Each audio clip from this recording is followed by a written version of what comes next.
Welcome to another edition of AVRant. I'm Tom Andrew, and I'm here with Rob H. This is AVRant. It's your home theater and AV questions answered. And getting close to potentially me moving back into my apartment. I'm disappointed, Rob. What? You're disappointed? In Yeah. what? I don't see any black walls or ceilings in here. There is no black walls or ceilings. There is gray, pretty dark gray in my den. Not getting to that photo just yet. So mostly the photos that I'm showing here, if you're following along on YouTube or in our Flickr album from the show notes for this episode, Baby poop that's brown is the way I would describe it. Yep. Showing the flooring. The flooring is like a slightly brown-tinged gray with a wood grain. I'm very happy with it. I'm happy with the choice that I made for my flooring. I'm happy with the baseboards that they put in. They're not as big and chunky as I had feared, but they're a little bit thicker than the ones that used to be there before, so it all works. I did notice, like, just walking around in my stocking feet, as I normally do, it's like, you get that muscle memory from just living somewhere and how it feels to walk across your floor. It's like, yeah, having it all properly leveled out does make a difference. Turns out does make a bit of a difference having your floor properly leveled underneath your laminate flooring. But carpet inside of the den. The den is still full of the few items that were left in there, but the dark gray walls in there. But a white ceiling, not a black ceiling, and a pretty close to white carpet, a grayish white carpet. So how can you live with this injustice? I don't have a white projector. Ceiling is absolutely ruining. No, it doesn't matter. Absolutely ruining everything. It just ruins it. It no longer. You can't even call that a home theater with the white ceiling. Do as we say, not as we do. That's how we have to caveat everything on this podcast, right? So you do exactly as I say because I say what I do. So that's I don't mince words. I have surround backs, and if it was worth the time for me to track down which wire to unplug, I would do it. That's how I feel about my surround backs. So light at the end of the tunnel for me. Yes, good for you, Rob. Hopefully actually getting back in there on this coming Friday, although if that slips to next Monday, it would not be a shock. But it doesn't seem like we're more than about a day behind schedule. So working on Black Friday. Oh, no, this is not Black Friday. This is Black Friday. No, not coming up. So next week, that's a good little tie-in. We are aiming to have another podcast crossover event for Thanksgiving. Now, unfortunately, Ara and Braden from the HT guys, the HDTV and Home Theater podcast hosts, they aren't able to join us this year. There's scheduling conflicts. They're just not able to make it. We left everything very late in the planning, predominantly because I had no idea if I'd be able to make it. But it's fingers crossed that something horrible isn't going to go awry at this point, and I actually will be able to be there. But unfortunately, we won't have the HT guys this year, but DJ is working away on getting a secret guest that even I don't know who it's going to be. And we should be welcoming Andrew, who is the fellow writer over at AV Gadgets, along with Tom. Tom, of course, is editor-in-chief, but Andrew posts several articles over there, working alongside Tom at avgadgets.com. So, he has been a guest on DJ's podcast, Brightside Home Podcast. We've never actually had Andrew on AVRant just yet, so that'll be great to get to talk to him in voice. We don't know if his video is going to work out, but he'll be there in a disembodied voice, if nothing else. So we're still going to have our Thanksgiving crossover event, and that should be fun. Hopefully, fingers crossed, it all works out for next week. Okay. Yeah. Well, it looks nice, Rob. It's coming together here. Yeah. I'm just surprised at this light-colored carpet and this light-colored ceiling. It's because I basically have no lights in my apartment. It's one of those places that everything was designed to work off of lamps. So I'm like, all right, whatever light comes in here, I'm going to have it reflect off of the light-colored floor, and that's all going to work out. So, yeah. All right, Rob, what did you watch? Yeah, I watched quite a bit this week, surprisingly. I hadn't really planned on it, but I'll try not to belabor too many of them too long. But I watched Barbarian. I was eager for that to come out on Disney Plus. At least in Canada, it came out on Disney Plus. Probably didn't come out on Disney Plus in the States. What is Barbarian? How have I not heard of this movie? It sounds like something I would like. Yeah, this is a horror movie. I wouldn't describe it myself as terribly frightening. They're not anymore. Nobody makes scary movies anymore.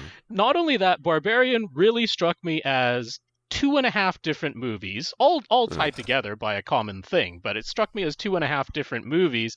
And so, I mean, the first third of it I really quite enjoyed, and it's so just the basic premise is a woman shows up to her Airbnb only to find that somebody is already there because it's been double booked, and creepiness ensues from that point on for that story. And I thought all of that was really quite well done. Once the sort of jump scare comes in, I was like, okay, not really very scary, but the creepiness and the anticipation built up well in the first third. Then it kind of switches over to like a second part of the movie that follows along Justin Long acting as the main character, and he's a cartoon. He's a cartoon of a character. I don't blame him as the actor. That's the lines that they gave him and the scenario in which they depict his character. But he's just a cartoon. He's not a real thing. He's not a real person. He's a caricature pulled off of Twitter and created as a character thrown in this movie, and none of it works for me. None of it worked at all for me. And then there's a bit of a backstory and all that stuff as the 0.5 of the rest of the movie. So people raved about Barbarian. Lots of critics were like, this is fantastic and all this stuff. I didn't think that much of it. I'm sorry. I didn't think that much. I liked the first third. I liked the first third a lot. Didn't think much of the rest of the movie. Then I ventured out to the theaters and I watched Black Panther: Wakanda Forever, sequel to Black Panther there. No spoilers.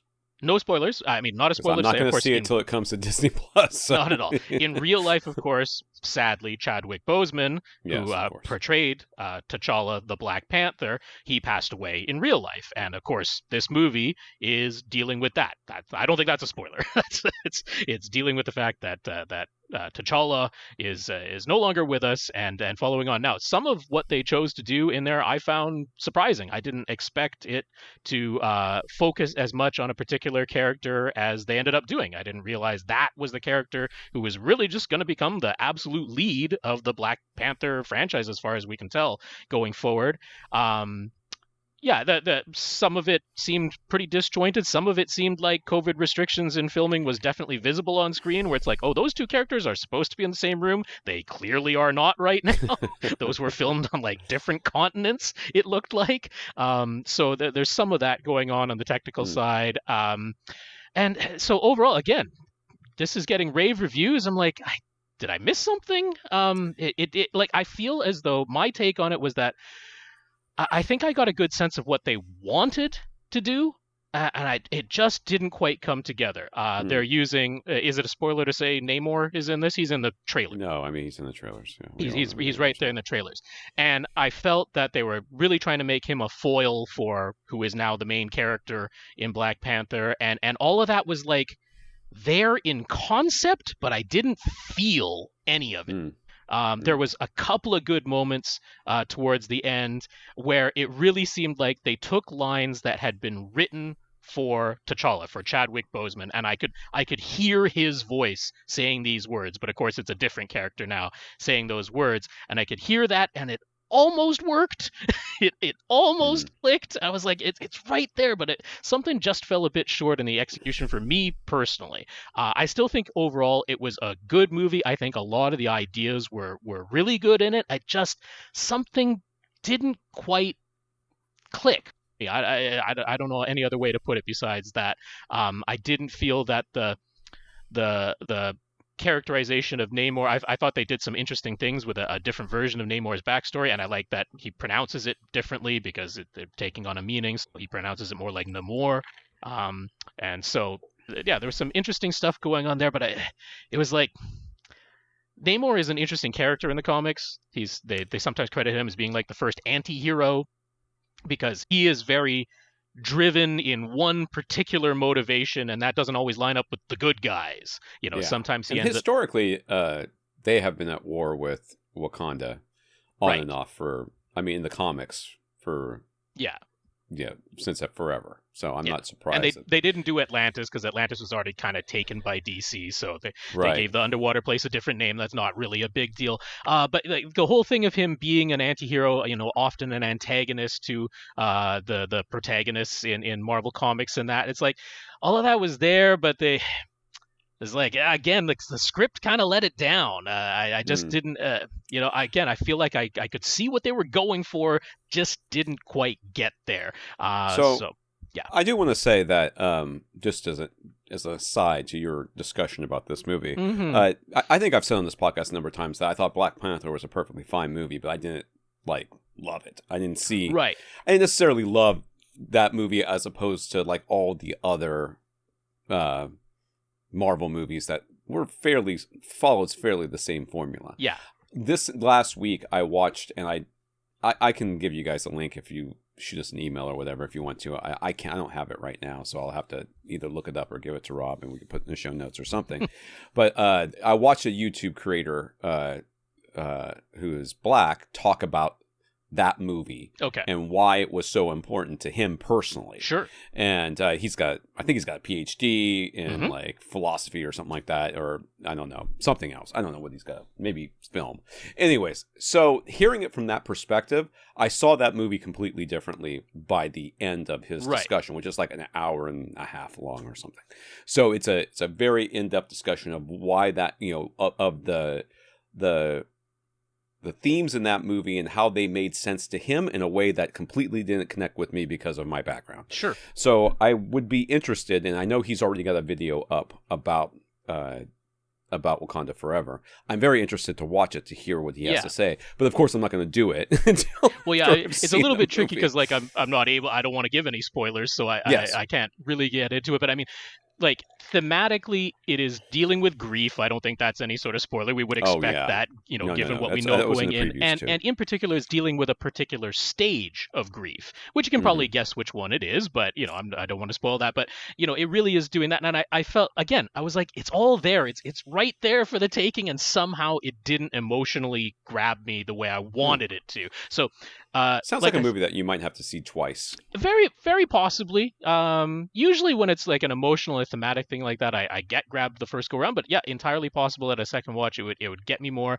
My initial take is that I thought the first Black Panther movie was better than this one. All right. But not to say that I thought this was a bad movie. I certainly don't think it was a bad movie. But yeah, that's that one. Anyway, it's very hard to compare a movie. It's like the Matrix movies, right? The second one was never going to hold up, no matter how good or bad it was. It was never going to hold up to the first one because you know what's happened. Sure, you have an idea of what you're going to see going in, and it can never exceed those expectations the way that the first movie did because you had no expectations. Go ahead, Rob. You got one more movie to go. I do. Last one is King Richard. That is streaming now, so that is the somewhat based on the Williams. Autobiographical. Williams Richard Williams, the father of Serena and Venus, the famous tennis stars, Williams sisters, who are portrayed as young characters in this movie significantly. So it's not as though we're only following their father. This was, out of the three movies that I mentioned, the best movie that I watched this week. Certainly, in my opinion, it's the one I enjoyed the most. Out of them, has the least action unless you consider watching some tennis, as action in that. I do like tennis. Yeah, but it's not quite the same as, actual fighting for your life type of action. But yeah, this was my favorite of the three movies that I watched this week. Did Will Smith deserve an Oscar for this performance? Yeah, it was pretty good. I don't know if it was like over the top. I was like, oh, that must win an Oscar. Care about Oscars anymore? Have we not gotten over that yet? I kind of feel like you don't get an Oscar for the roles you deserve it for. You get an Oscar afterwards when they're like, oh, we should have given them an Oscar for that one. You know what I mean? That happens far too often. Or you get an Oscar because you're a little kid and no one expected you to be good at all, so they they're like, you get the Oscar because you're obviously amazing, and then you end up doing drugs. But if you've only got time for one out of the three of Barbarian, Black Panther, Wakanda Forever, or King Richard, I'd say go watch King Richard. I quite enjoyed that movie. There you go. All right. So last week I said I had a movie that I had watched and I couldn't remember what the heck it was. It was The Northman. Okay. Or Northman? No, man. Northman. Yeah, whatever. Anyways, first of all, false advertising. I was sold a bill of goods that this man was going to be shirtless with long hair this entire movie. And he was covered in the burlap sack with a terrible haircut that looks like something like when you let your kid, when they're like 12 or 13, go to the barber for the first time or the hair salon or whatever for the first time and choose their own haircut. This is what they come back with. This is what I had to watch. I mean, he's a huge hulking man, and whatever. But I was promised long hair and shirtless, and I didn't get that very much at all. till the very beginning, the very end, and that was pretty much it. I see. Anywho, so the movie itself, I don't know what my expectations going in were. I think I was expecting, lots of violence and sort of a, mythological sort of theme going through it, in that there's, sort of, kind of have that kind of mysticism to it. And it did on the second part. There was a lot of violence. I mean, there was quite a bit of violence. I felt like these were the least convincing fight scenes I had ever seen. Oh dear. In quite some time. Now, when like the actor, that's the stunt person or whatever who's about to get hit with the big axe, they kind of run up and they're like, "All right, you're supposed to swing now," and then. If it's good, it happens right away, and if they're not good, you're like they kind of stand there for a beat, and he's like, "Are you going to hit me, or what's going on?" What do I do? I mean, that's got to be down to some of the editing too, right? Could be. There was definitely a little bit of that, especially at the very beginning of the movie. I was like, "This is corny as heck." Like, I'm not convinced this guy is doing this. I mean, he's huge. I mean, he's a big, covered in muscles and blood and everything else by the end of the very first fight scene. But I'm like, I don't think he did any of that. So, and then and Anna Taylor-Joy is in it. And of course, she's fantastic because she's fantastic in everything. And the overall, I mean, it's a very bizarre movie. I mean, that's the best way to describe it. Like I'm not sure if it's supposed to be like the retelling of a fairy tale or if it's supposed to be more realistic, but it's like they try to do both at the same time. And for me, I can understand how people would love it. There's a generation of people below, a couple of generations below me who are seeing something like this for the first time. Like, oh my God, it's the best thing I've ever seen. I'm like, I've seen so many movies that are better than this one that are kind of similar enough where I'm like, it's not as good as ... And I can list off half a dozen things. So is it okay? It's fine. I'd give it like a 6. That's on Netflix, right? That was on Hulu. Oh, okay. I think. Oh, okay. Yeah, I think that was on Hulu or Prime. I don't know. It was on one of those. I don't know. It's on a streaming service. It's on a streaming service. I have Hulu, Prime, Netflix, and Disney Plus, and I know it wasn't on Disney Plus. Okay. So it was one. I'm pretty sure it's not on Netflix. If it's so Hulu, though, it might be Disney Plus in Canada and the rest of the world. Yeah, it might be Disney Plus in Canada. The other one I watched was School of Good and Evil, which I watched with my wife and youngest son. It's obviously a more kid-friendly movie. I was cooking at the same time. Watched it this weekend. I was making ramen from scratch. And if you ever made ramen from scratch, not the noodle, but the whole dish, yes, it takes a long time. It does. So the broth itself is not that bad. It's because it's just dashi, but the rest of it that goes along with it just takes freaking forever. So I was kind of in and out while I was watching it. I feel like Netflix movies special effects have gotten a lot better in the last couple of movies I've seen. Oh, I also rewatched Enola Holmes, the first one, in preparation for the sequel. Yeah, because I'd seen the first one, but I saw it during COVID, and let's just say a lot of COVID was a bit of a haze, right? So I don't really remember it. So I watched that again, which I did like. But School of Good and Evil, fun. It's fine. Very much feels like there wasn't much of a script. Okay. I mean, like Charlize Theron, or however you say her name, very much felt like she was like, I'm going to say what I want, and people can all suck it. And then and you just edit it together however you want. She is pretty well established at this point. So which was fine, but there was definitely some times where I was like, well, that was weird. She just talked over the top of that lady. Yeah. And that's not really how movies work. Sure. I just felt like she was like, you've got like 3 takes and I'm out. All right. I got some place to be. So, but the overall movie, the themes and stuff like that, it was fine. It was interesting. Right. My kid loved it. Special effects I thought were quite amazing considering it's a Netflix movie. So, I thought overall it was pretty well done and, an interesting take on the whole fairy tale. Alrighty. Thing. So, well, 4 out of our 5 movies are middling to minor thumbs up, and then King Richard gets a thumbs up from me. That's our takes this week. I tell you what, I watched The School of Good and Evil over The Northman again. Yeah. So you can take that for what it's worth. This is AVRant, the podcast that answers your home theater and AV questions. Get your questions answered. All you have to do is ask. You ask by emailing us at question@avrant.com. Go to our website and see our older episodes, as well as our Flickr albums, which will have all the pictures that we discussed in this episode, including pictures of Rob's house. If you're trying to stalk him online or something, I don't know. Figure out what the H stands for. I don't even know. It's a mystery wrapped in an enigma. I mean, it has been revealed to you in the past, but you don't remember because we don't use. I'm not gonna remember that.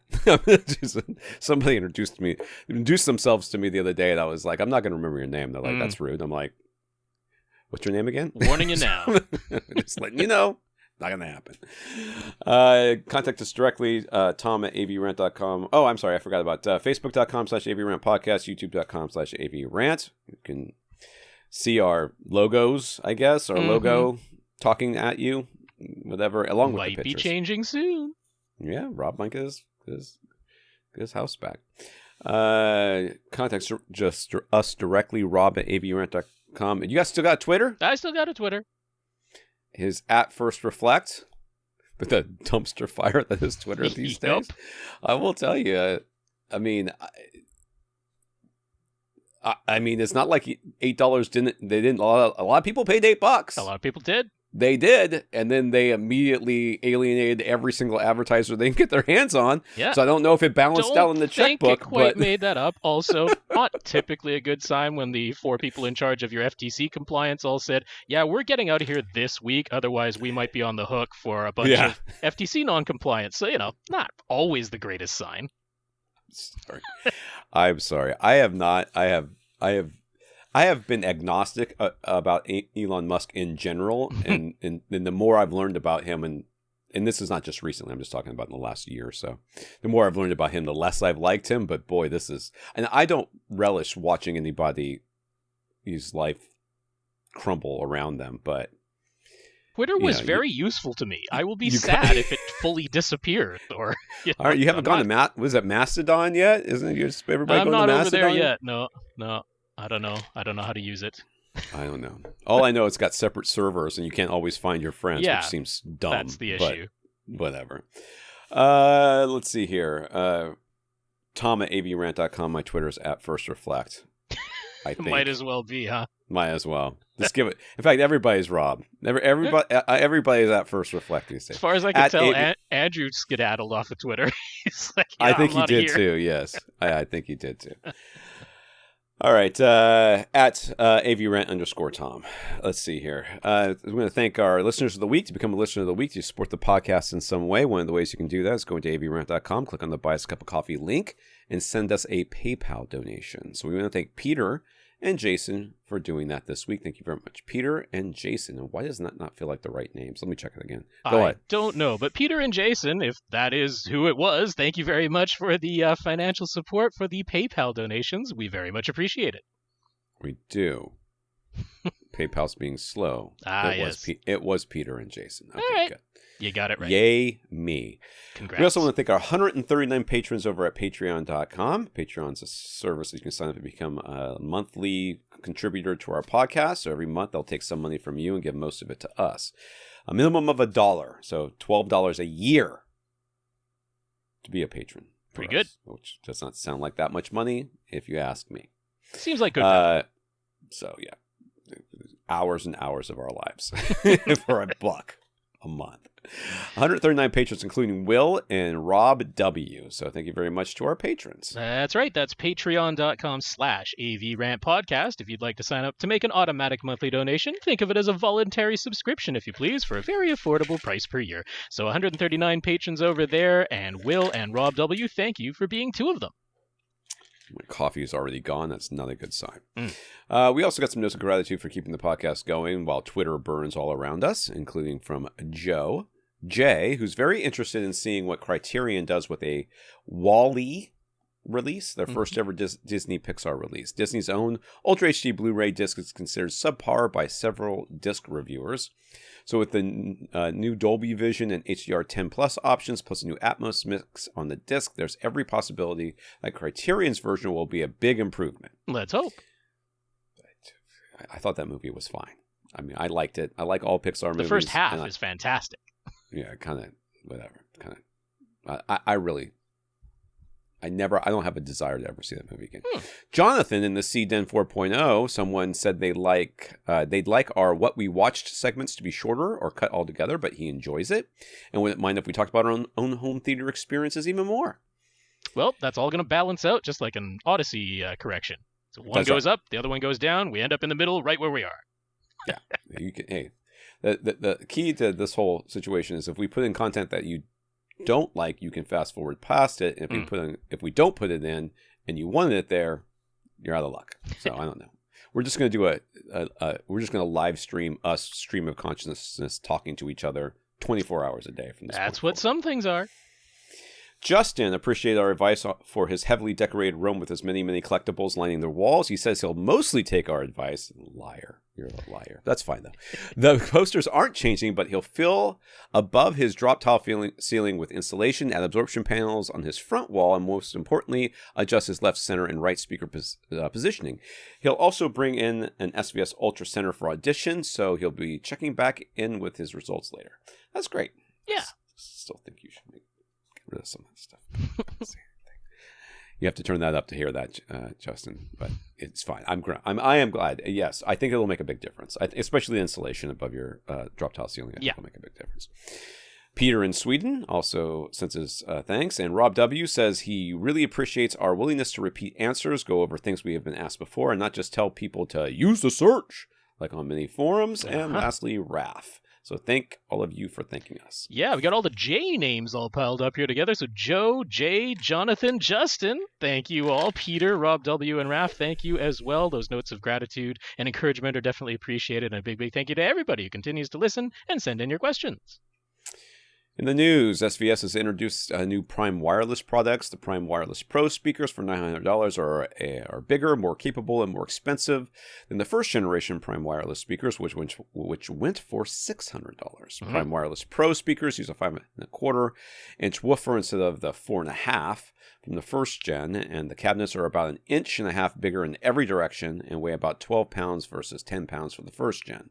Rated frequency response extends down to 42 Hz versus 52 for the first gen. They come in gloss black or gloss white. Around back, you'll find a relatively small port in the upper right-hand corner. One speaker houses all of the electronics, while its partner has a passive connection. It's a fully active crossover for each speaker, with each driver getting its own 50-watt Class D amp, 200 watts total power for the pair of speakers. I've always wondered about that.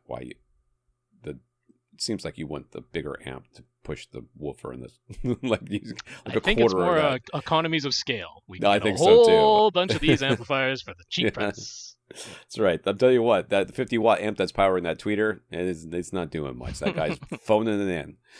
But it's the features where this new Prime Wireless Pro series really shines. SVS has addressed pretty much every shortcoming from the first gen.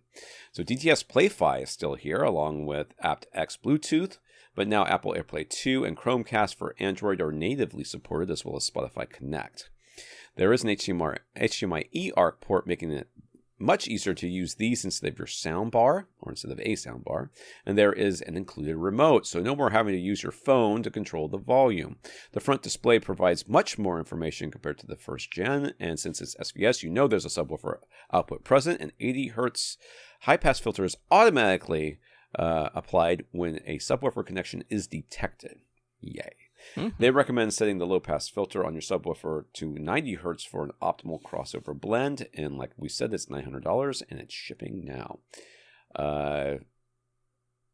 It's a lot of money, I'll be honest with you. And I don't know how big they actually are, because you just said they're an inch and whatever. Yeah, they're about a foot tall, about 9 inches deep, about 7 inches wide.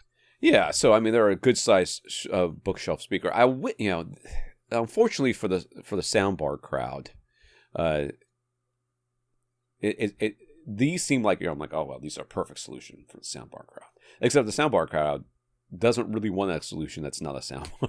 So, yeah, I mean, these are, the original first generation Prime Wireless speakers. They were not small. They were more towards compact than full bookshelf size, but they were not what I would call small. These are full-on bookshelf speakers. Yeah, yeah. So if you didn't want that form factor, then that's going to be a challenge. But I love the feature set improvements that have gone on here. I love that, having that HDMI eARC port, having the remote control. That was sort of a big one for me because it's like, yeah, without a remote control, that you can replace it with a universal remote if you want to. Learn the commands. It's just infrared. But without that, always having to use a phone if you wanted to control the volume without physically walking up and turning the knob on the front of the thing, which you can still do, of course, but it made it a slightly less convenient option as replacing your TV speakers, replacing a soundbar or a sound system. But now that it's got those features, and now that you aren't completely beholden to DTS Play-Fi, I think this is a much more compelling thing. But I think maybe their eyes got a little bit big. They're like, if we just made it a bit bigger and put in that 5.25-inch driver from our bookshelf speaker, we can have this thing play, a little bit deeper and play a little bit louder. And I'm not completely sure that was the choice I would have recommended. I think the more compact size might have been more appealing to some people, but regardless, really happy to see the feature set improve on these. So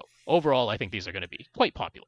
There's probably a part of we need to increase the price, so we got to make them a little bit bigger, or people are not going to say, well, it's just the same drivers. I don't understand. It's got the same performance. I don't understand. There's a few more streaming options than a remote for an extra $300. I don't think so.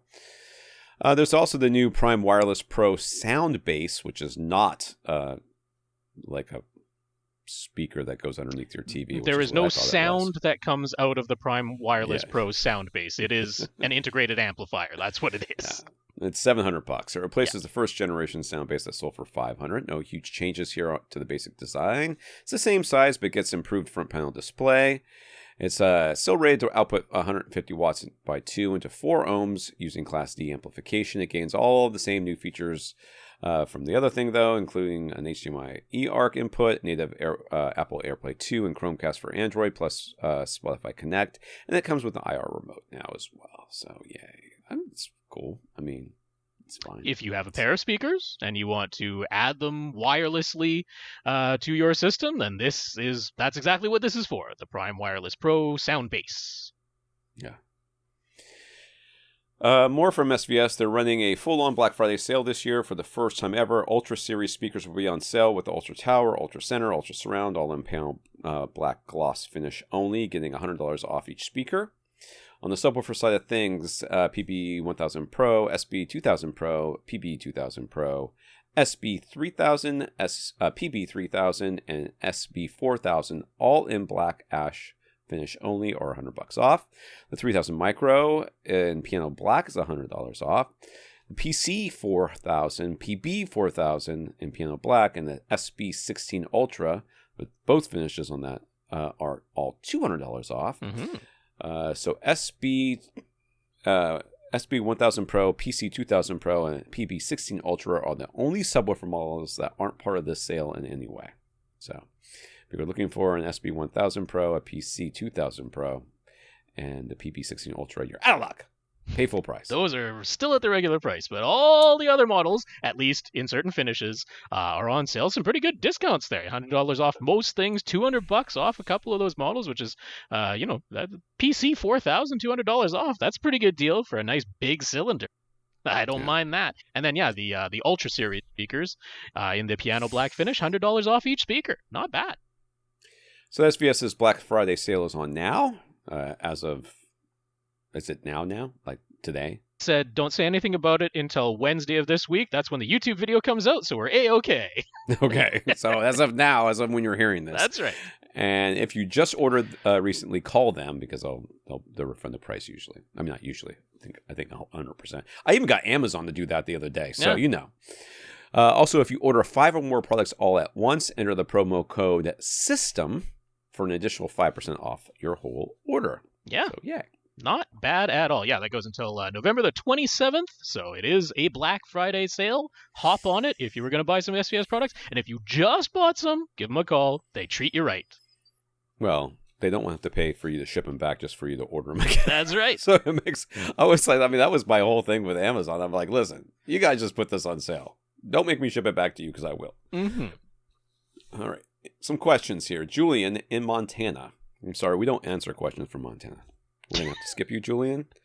We do not Unwritten like your policy, state. just decided now. It's just a thing. It's not about you. It's about where you live. I have no room to speak. I live in Florida, so nobody likes us.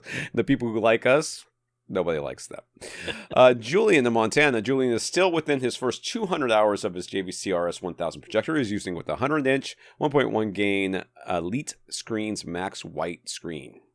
Well, that's easy to say. He got some setup advice from the folks at AV Science. They said that he'd only need the low lamp mode with the variable iris set to auto. But is that true for HDR as well, or should he put it into high lamp mode for HDR?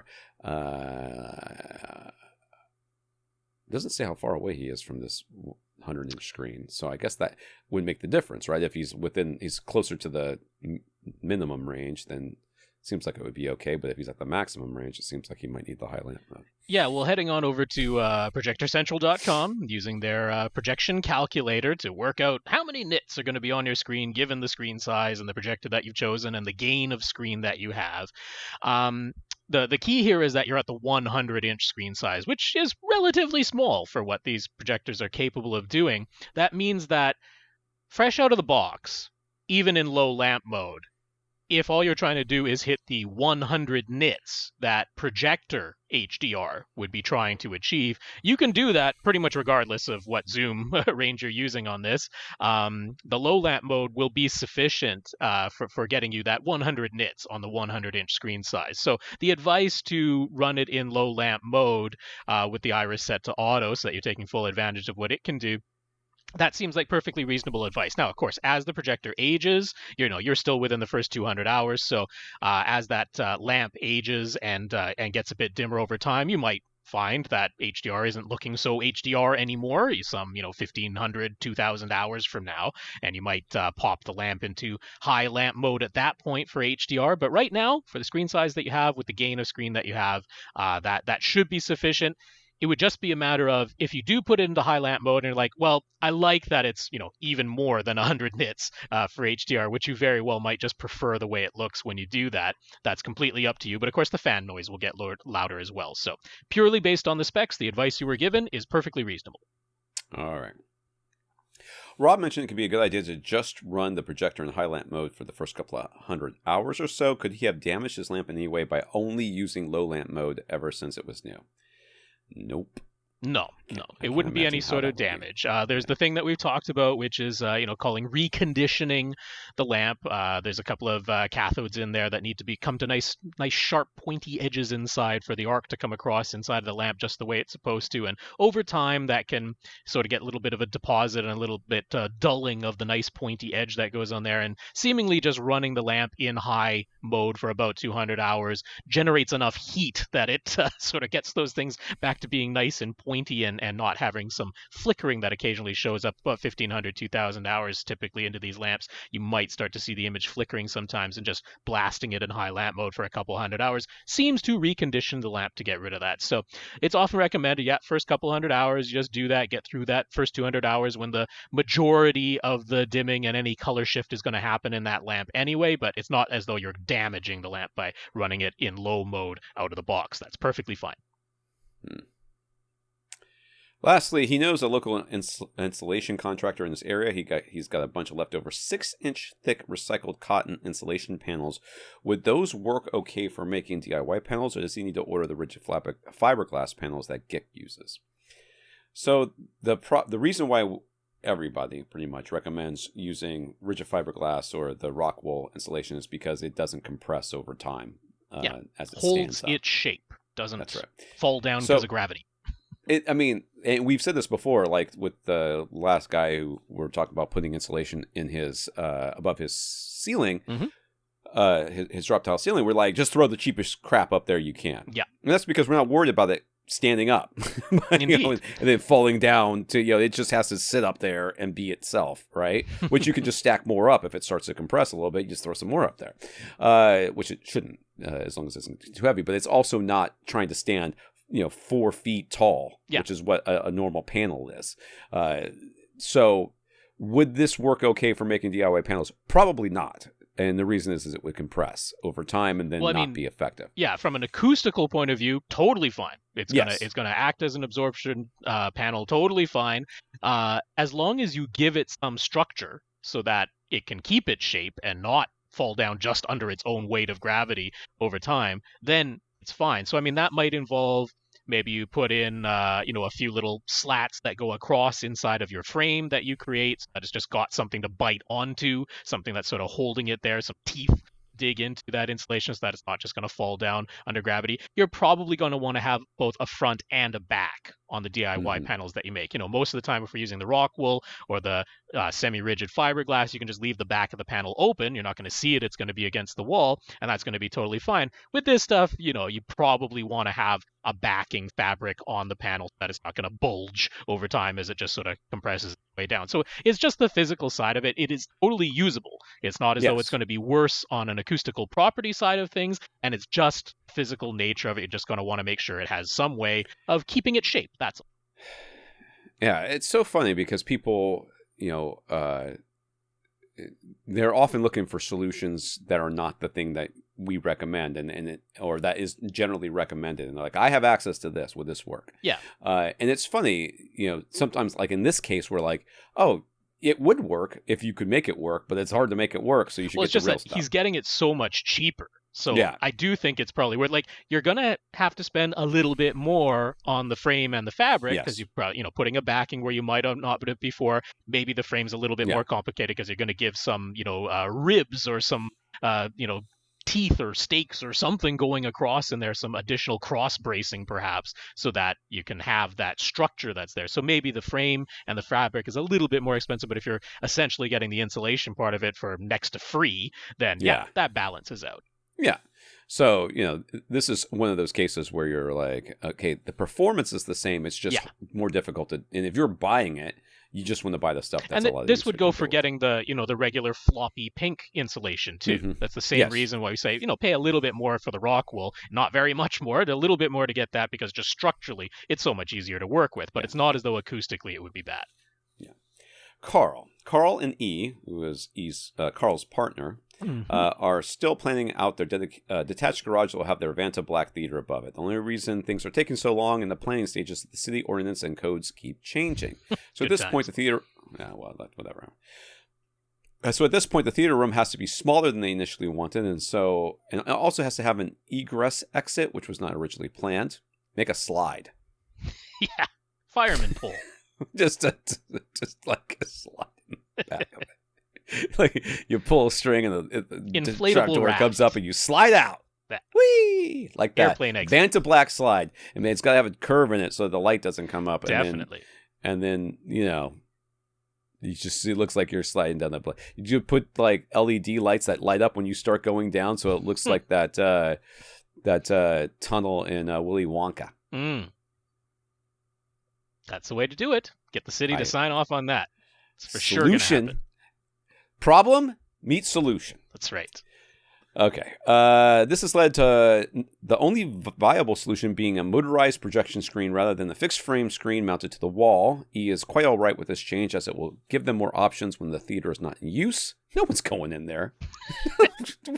Who's going to go in there? I don't know. They got plans for a Murphy bed in there. I don't know who's going to want to sleep in there, but I'll tell you what. Terrible. Listen, would you like to sleep in this room? No. Are you insane? Get your weird dungeon room away from me. This is where you kill people, right? They absolutely do not want any part of the screen visible when it's rolled up. It will have to be hidden in a hidden in-ceiling housing. They still want acoustically transparent 16:9 and the best performance that can be had. They're willing to pay top dollar. Mm-hmm. They've been pointed towards Seymour Screen Excellence, and while Seymour AV only offers on-wall or in-ceiling models for roll-down screens, their installer brand, Seymour Screen Excellence, offers hidden in-ceiling models. And since they want to sit quite close to the largest screen size they can physically fit, they pointed to Seymour's Enlightor Neo fabric with its ultra-tight weave. They remain Stewart film screen fans, so Karl just wants to check if they might be better in any way whatsoever. He's concerned that a perforated screen might not be quite the right choice in this case. I mean, what's your other option, my man? You went acoustically transparent. Well, woven versus perforated. I don't know. I think woven is the solution. But you saw a demo of their micro-perf X squared THX Ultra material, and you had to get within about 6 feet before you can notice the holes. At 10 feet or more, even looking really hard for them, you couldn't see these. So what do we say? So I mean, I've been saying go Seymour from the begining of this. I know thing. He's resisted it because he's a Stewart fan, and then they were thinking about Screen Innovations because they're local to where they live. And I've been saying Seymour this entire time, and I have no reason to change my tune. Now you have even people that you're talking to, other installers, being like, this is what we'd recommend. I'm like, I don't see where the conundrum really lies, other than he just hasn't been a Seymour Screen Excellence customer before. Right. So, he's used to a different company, but I'm like, that's what I've been saying since the beginning, to be honest. So I'm not changing my tune there. So, I mean, I'm not quite sure. I don't know what Tom was alluding to there, but I mean, the Seymour Screen Excellence screens, they are woven material. So for acoustically transparent, the woven screen material is it has the least impact on the acoustic side of things. And then what Seymour has been selling in their Seymour AV, it's their center stage screens over on Seymour Screen Excellence. They call it the Enlighter screens. But I mean, those have been in professional studios at this point. That's the level of quality. They're right up there with Stewart as far as the quality of the image goes. And then the woven fabric is the most acoustically transparent. Stewart offered a woven option for a little while. They seem to have discontinued that at this point. There's no mention of it anymore on their site. This new MicroPerf X squared that they're offering, they talk about how it still needs acoustic EQ. They mention how they were actually bundling in their own EQ processor with that screen, and then they're like, now with the good room correction things, it's not really needed anymore. If you've got Dirac or Odyssey or something like that, you can do full range correction, that it's not really needed to have their thing. But they're still talking about the necessity to have EQ applied to the treble of your response going through the perforated screen. So putting it all together, I'm sticking with Seymour Screen Excellence as my recommendation for sure, and I think you'd be very happy with them. I guess my problem, if you call it a problem, it's not really a problem, is the hesitancy here to trust that Seymour's screens are going to be good enough. Right. I mean, you can just call them and ask them for a sample. Well, he did. He got some samples. He's like, this Enlighter Neo fabric looks to be the best of them. I'm like, yeah, that's what I've been saying since the beginning, man. But there's the other side of it too, and I guess I run into this too often with people, which is they have already decided that they want something, whatever that something might be. And in this case, it might be the Stewart film screen, whatever. Just get what you want. I mean, sure, you can tell you what is the best in our opinion, but the reality is you're probably going to be fine as long as you get the quality, the version that Stewart's film screen sells. You're probably going to be fine. Sure. You're probably not going to see and you're not going to. I know you're talking about, I want to make sure I get the highest quality possible. Once you get it in there and you run Odyssey or Dirac or whatever the heck it is that you run, you're not. I think he's leaning Steinway Lingdorf at this point with their room perfect system, which that'll work too. Yeah. So. In the end, it's going to be 6 of one, half dozen of another. And if you are going to personally feel more comfortable knowing that you bought the thing that you really wanted to buy in the first place, stop asking us and just buy the thing you want to add. Well, he even mentioned in his email, he's like, does one of these let more light through to the wall behind it? I'm like, you're having Vanta black walls. The whole thing is black. What are you going to put back there, a mirror? There's no light that's going to bounce off of that Vanta black wall and come back through the screen. My dude, just get what you want. Okay, this is what we think. Yeah, you've heard it, you've tested it, you've got the samples. Now get what you want. You decide so that you will be happy. Because in the end, if you buy what we say and you're like, I don't know, I think the Stewart film screens would have been better. Then I don't want you to be there. I want you at the end of this to go, I bought the thing I wanted to buy. And all you really need to do from us is not ask us what the best is, because you clearly don't care on some things, not on everything, but you don't. In this case, you don't care what the best is because we're telling you what we think the best is, and you're like, "Are you sure? Yeah, did we say it? Did we say this from the very beginning? Have we changed? Have you been able to, with your multiple questions, have you been able to change your minds? No, you have not. So therefore, this is clearly our opinion. Now, if you don't want to buy it, we don't care. Okay, we're not going to say it's not as though this is good versus bad. This right. Varying levels of excellence. Yeah, this is excellent, and this is also excellent, but this one's technically a little bit more excellent. So, but in the end, when you finish with the end product for you is going to be identical. Yeah. I think. I don't think that any performance differences are really going to be noticed. I know you're not going to notice them because you're not going to have them side by side. Mm-hmm. So you will never notice them. And your end product will be excellent no matter which screen you go with. So get the screen you want.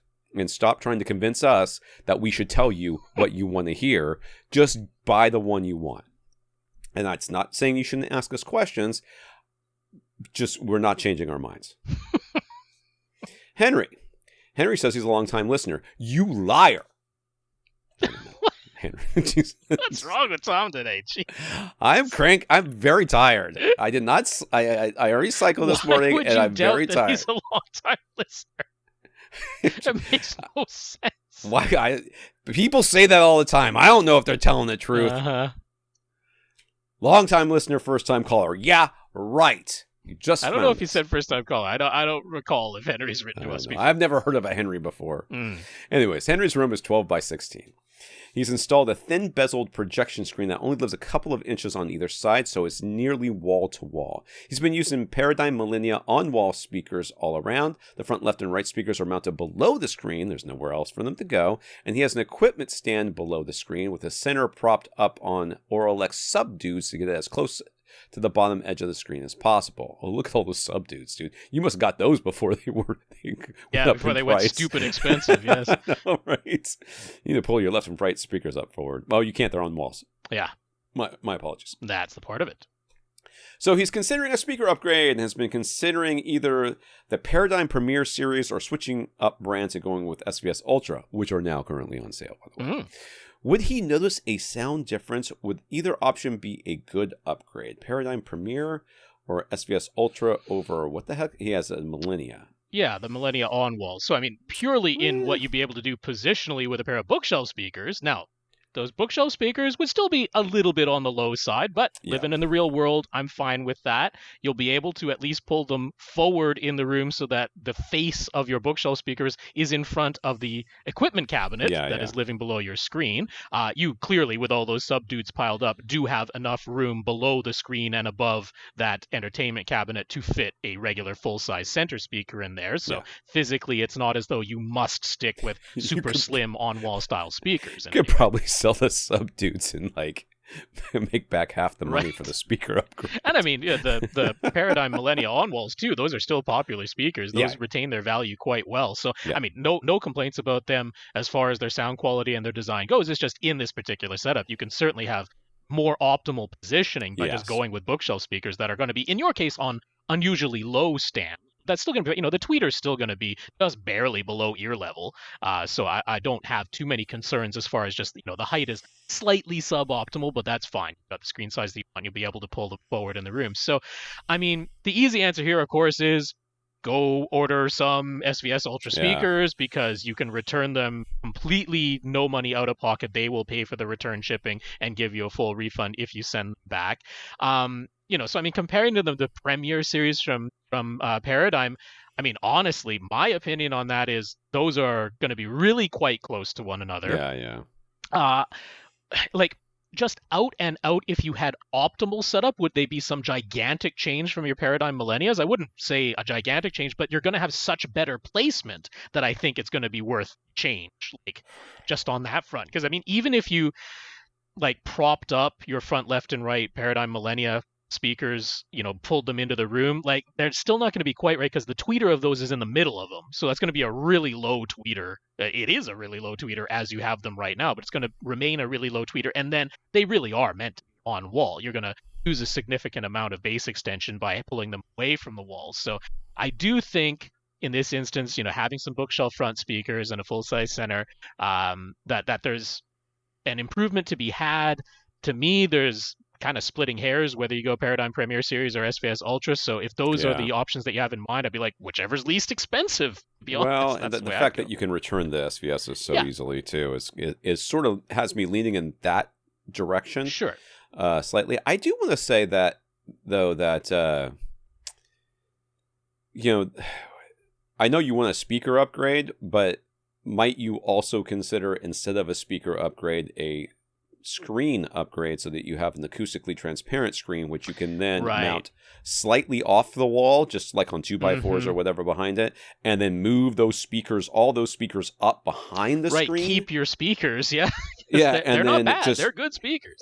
See, because for me, I don't know that so what Rob is saying is not untrue. You have more placement options. You will have better placement. And in theory, that should equate into better sound. Now, will you buy SVS Ultra speakers or the Paradigm, whatever the heck it is, the Premier ones that you're looking at, and go, oh my God, it's so much better? You might, but I think there's probably an equal chance you go, I think they're better. I mean, I feel like they're better.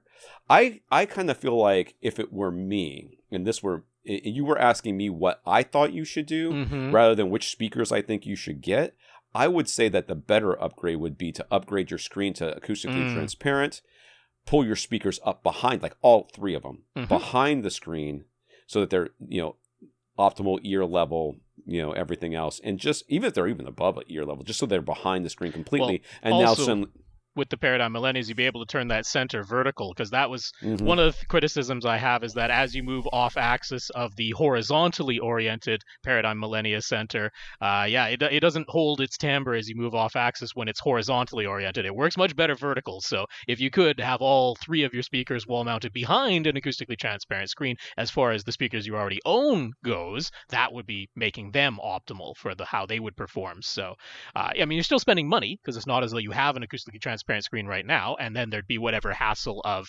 giving it enough room behind it on its mount, or switching to a roll down screen. Perhaps that would be an option too, since you're getting a new screen anyway.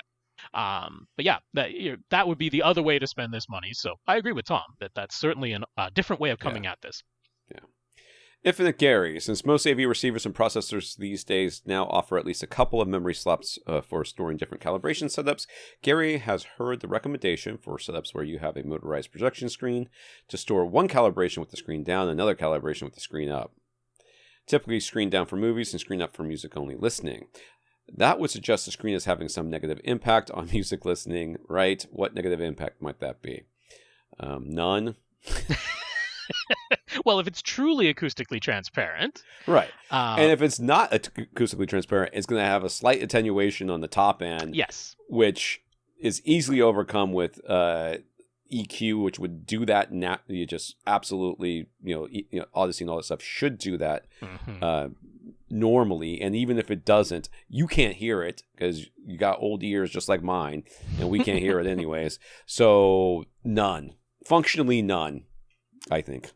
Yeah, I mean, that kind of harkens back to what we were saying with the Stuart film screen, where they're like, yeah, but, micro-perforated screen, we recommend that you do have some full band EQ, because if you have that little bit of treble attenuation that comes from, pumping the sound through the micro-perforated screen, well, that can be EQ'd, as long as you have full range correction, direct full range if you're going that, rather than the one that only does, 5,000 hertz and below, or turning your Anthem Arc Genesis to be full range rather than its default setting of not correcting above a certain frequency. So, that's sort of the recommendation there. If you have the, really good woven screens that virtually don't touch the frequency response at all, then that's not going to make much of a difference. So, I mean, some of that advice is harkening back to the older days where the only screens that we had that were labeled as acoustically transparent weren't micro-perforated, they were just perforated. And they had a pretty sizable impact on the treble at that point, which again, you could EQ, but there was a bit more challenge with it, because as you moved from seat to seat, there was sometimes more variation coming through the screen versus screen not being there. So some of it harkens back to the older days where we didn't have acoustically transparent screens that were as good at actually being acoustically transparent. And then it's the whole audiophile thing of, well, it must be pure. You must have nothing in between you and your speakers. So I think some of it's coming from there. But these days, we've got good acoustically transparent screens. You can absolutely do things through them. And at that point, like, I suppose if it's the microperforated and there's some audible difference, then you would end up having two different EQs for screen up versus screen down, but it isn't necessary because you could just rely on the good EQ with the screen down. So that's where we fall on that. Gary, I want to task you with the next time you see somebody give what is clearly a questionable piece of advice like this, to go back through and search through some of their old posts before you ask us about it and see what other advice they've given. And if they've given something that is clearly something that we would not agree with, just assume we don't agree with this one. Yeah. It's pretty safe. Pretty safe.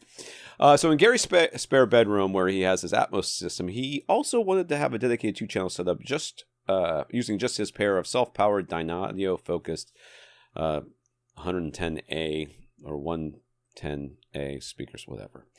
He has a Lexicon focused Dynadio focus 110A speakers. He's got a Lexicon MC10 Pre-Pro in there, so he's using its Zone 2 preamps to feed that self-powered Dynadio speakers. He has a Sony D25 CD player and a turntable as his 2-channel sources. He's been using a Parasound Halo JC3 Plus Phono preamp with this turntable, but he wanted to reconfigure things a bit and decided to use it as an opportunity to audition a couple of other Phono preamps. He bought a MoFi Ultra Phono and a Music Hall PA 2.2. He did comparisons for several hours in the evening. His first elimination was his JC3 Plus, so he put the Ultra Phono and PA 2.2 head-to-head.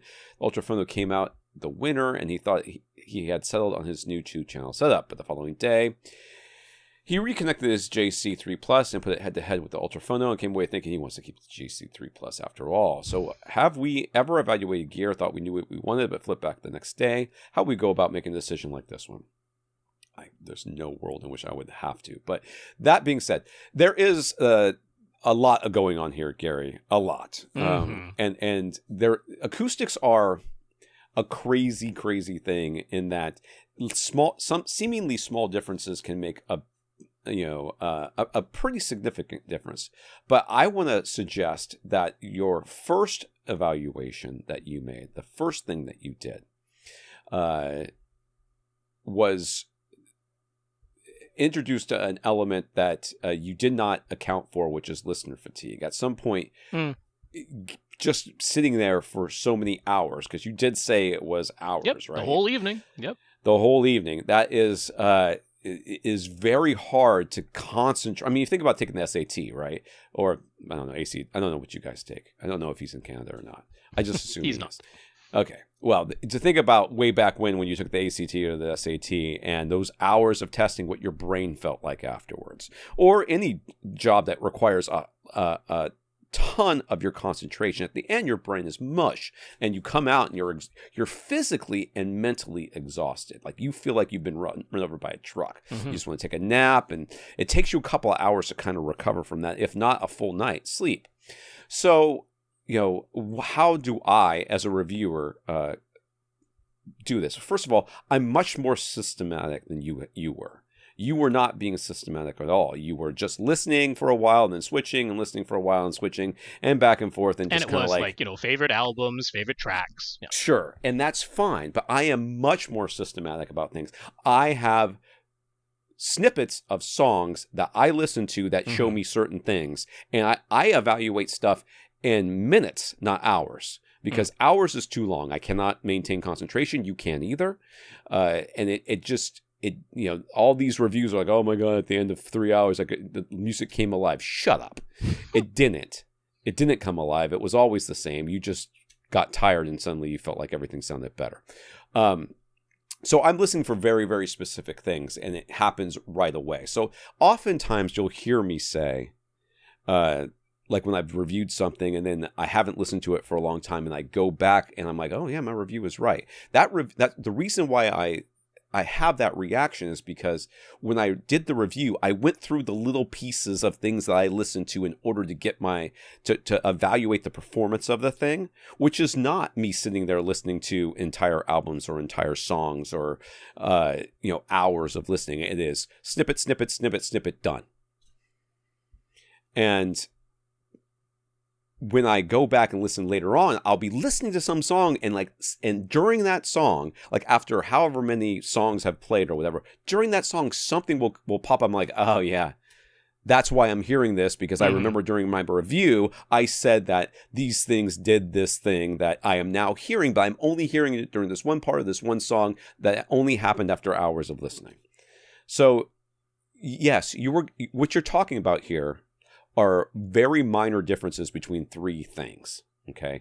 And as you listen to different content through them, and as you have different frames of mind, and maybe even the humidity levels are different, or you're sitting in a slightly different position, or your speakers got moved slightly, or whatever, between all of those things, you're having a different experience, and you're not being systematic about what you're listening to. So you need to be listening. I mean, you do this enough where you need to say to yourself, okay, I notice that this one part of this one song often details whether or not a speaker or a piece of equipment can do this one thing. Maybe low end, maybe a high, like Rob uses a song in particular. I think it's from Star Wars, right? The one that shows the oboe or whatever it is, that where you listen to that in particular. Jurassic Park, that's right. And bassoon. Yeah, and he listens for that because to him that's telling about how a speaker or something performs. I listen to that same thing. I'm like, I don't know what the heck he's talking about. It doesn't come to me because I don't have the bassoon experience that he does. But I did play bass guitar for many years. I played piano for many years. I sang. I did many other types of instruments over the course of my life, and I'm familiar with those sounds so much so that I don't need to have an A/B comparison. I'm just like, my memory for those sounds are, if it sounds right, it sounds right. So you need to find the things that demonstrate to you when something is performing a specific type of sound or a specific quality well, and then you need to know where that is and just listen to that and then compare the two things back and forth. It's tough when it's phono because it's not as easy as putting together a mix CD. But also I'll just say on a technical level, like if a phono preamplifier is doing its job correctly, there should be no difference in sound. It is just a gain amplifier. That's all that's going on in a phono preamplifier is increasing the gain. It shouldn't be doing anything else to the sound. So if you're hearing differences, some of that, I don't know, I mean, it's not impossible. This being analog equipment, it is possible for the signal to be changing, but it shouldn't be, theoretically, if they're all doing their job correctly. So I mean, this is getting into audiophile territory that I wouldn't honestly waste much of my time on. I might evaluate a phono preamp electrically and never listen to it because I would just want to see what the scope says and be like, yup, that's a wire with some gain on it. That's a good phono preamp, and I would never worry about it again. So I'm probably not the right person to ask about something like this. Right. All right, his self-powered Dynato speakers have a gain switch in the back with the default 0 setting and the +4 and the -10 option. The manual says to adjust the switch based on signal strength. Would there be a benefit to switching it to +4? I mean, you might start clipping your amps. Yeah, I wouldn't recommend it in a case like just increasing voltage gain when it isn't necessary. The only thing that can really do is introduce more noise. So as long as you're able to get these speakers to the volume level that you want to with your associated equipment, I wouldn't go touching it off of the default. So Gary's still watching videos on YouTube from the Absolute Sound. He came across one in which the guest talked about the ratio of the distance between the front speakers versus the distance from the central listener to either front speaker. The golden triangle, I'm guessing, is what he's... Well, that's the whole thing. The typical advice has always been to form an equilateral triangle, but this fellow said to make the distance between the speakers 83% of the distance from the central listener to either speaker. As a starting point, he said the equilateral triangle gives precise imaging and very technical sound, boring musicality. You should have stopped right there. Boring musicality thins out the sound because the lower mid-range of one speaker doesn't couple with the other lower mid-range because the wavelengths are too long. Can we offer analysis? Dude, who is doing this? Who is sitting there? Audiophiles. With their stupid stuff. Okay, if you're not putting your head in a vice while you're listening to music in order to make sure that you maintain the proper ratio, if you're planning on moving at all in your seat, no one cares. It makes no difference because you will be moving. You will be leaning back. You'll be leaning forward. You'll be turning your head to one side to the other. If you're not going to put your head in a vice to make sure that you keep your head in your ears exactly where they're supposed to be in order to keep these distances exactly what they're... No one cares. This is ridiculous. All of this stuff goes back to the fact that the audiophiles who are hanging on to their audiophile ways don't know how bass works in rooms. That's what it all boils down to. They won't use subwoofers. They only want to run speakers full range. They always talk about coming up with these formulas, these magical things that makes the bass all snap into place. I'm like, it depends on the room. It depends on where the speakers are placed in the room and where you're sitting in the room relative to the speakers and the walls in the room. And it changes every time because if you're trying to run your speakers full range, the bass response changes given that the room that you're in. So yeah, it all comes back to just not understanding how bass works in rooms. My recommendation would be, don't have full range speakers. Let's use a pair or quad subwoofers. Get that nicely leveled out first, and then you can place your speakers wherever they image the best, which is if this person continues to claim that, well, the imaging is best when it's an equilateral triangle, which I also don't buy into, but regardless, they could do that if it didn't mess up the lower mid-range, the upper bass. Well, that's all down to the room acoustics of it. So it's an audiophile saying audiophile things because they don't understand how bass works. Well, they refuse to understand how bass That's works. right. They're not. It's not like they can't understand it. Yeah. They just don't want to. This is the way it's done, so it messes with their worldview. Yeah. And also, it will immediately show that they wasted oodles of money on stuff that didn't make any difference over the course of their life. They're far too invested. They're far too invested in the status quo for them to admit that it's possible that they might be wrong. They won't do it. Joe has a JVC NX5 projector and is using it with a 2.35 to 1 aspect ratio screen. He has set up various lens memory positions to make it easier to switch from 16:9 to 2.35 to 1. Since the native 4K JVC projectors have a Cinema 4K 4096 by 2160 resolution rather than the Ultra HD 3840 by 2160 resolution, he can switch to using the full width of the panel for wider aspect ratio content. But this requires manually pushing a button, which always brings a warning message up on the screen to alert him that he is switching aspect ratio. He knows. He pushed the button. Any way to turn that off? Probably not. Not that I'm aware of. Maybe there's a service menu thing, but I don't know how to do it. No. Yeah, as far as I'm aware, they want to continue to warn you. I think it's because so many people get a 16:9 screen. Yes. Fit the width of the projected image in there, and then they're like, how come I have blank space left at the top and bottom? Or they fit the width in there, and they're like, how come there's light glowing on the left and right sides of my screen? Because they didn't realize it was Cinema 4K 4096 instead of Ultra HD 3840 across. So it's more like a 17:9 instead of a 16:9 that's coming out of the projector natively. So I think that's why they just left the warning in there and never let you turn it off. I don't blame them. I don't blame them. There's far too many people who press that button don't know what the heck they're doing other than, I wonder what this button does. He used to have a Panasonic 8000 projector. It was able to auto-detect 2.35 to 1 content and automatically zoom in when it did so. There would need to be an option to defeat that for movies to change aspect ratio as they go along. But why hasn't JVC included this?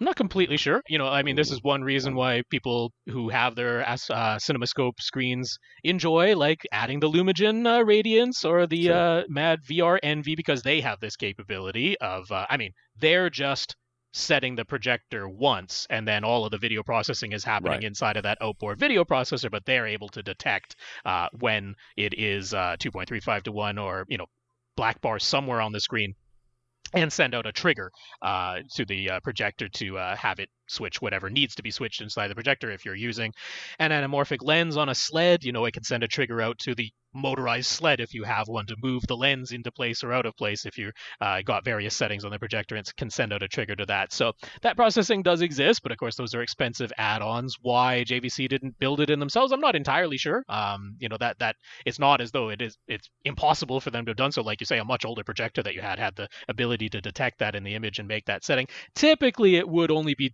between two different settings. And we have movies that look close to 2.35 to 1, but they're actually 2.39 to 1 or 2.4 to 1 or 2.2 to 1. There's all these kind of different ones, and you'd still end up with some black bars or some of the image slightly cropped off. So maybe they're just like, we'll leave it alone and just rely on our very good black levels and put black bars on there. I think it's because they are hoping that people will stop using 2.35 to 1 screens. Because that's what I'm hoping.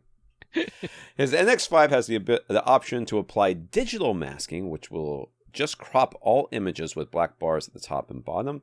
What do we think about using that for movies that switch aspect ratios?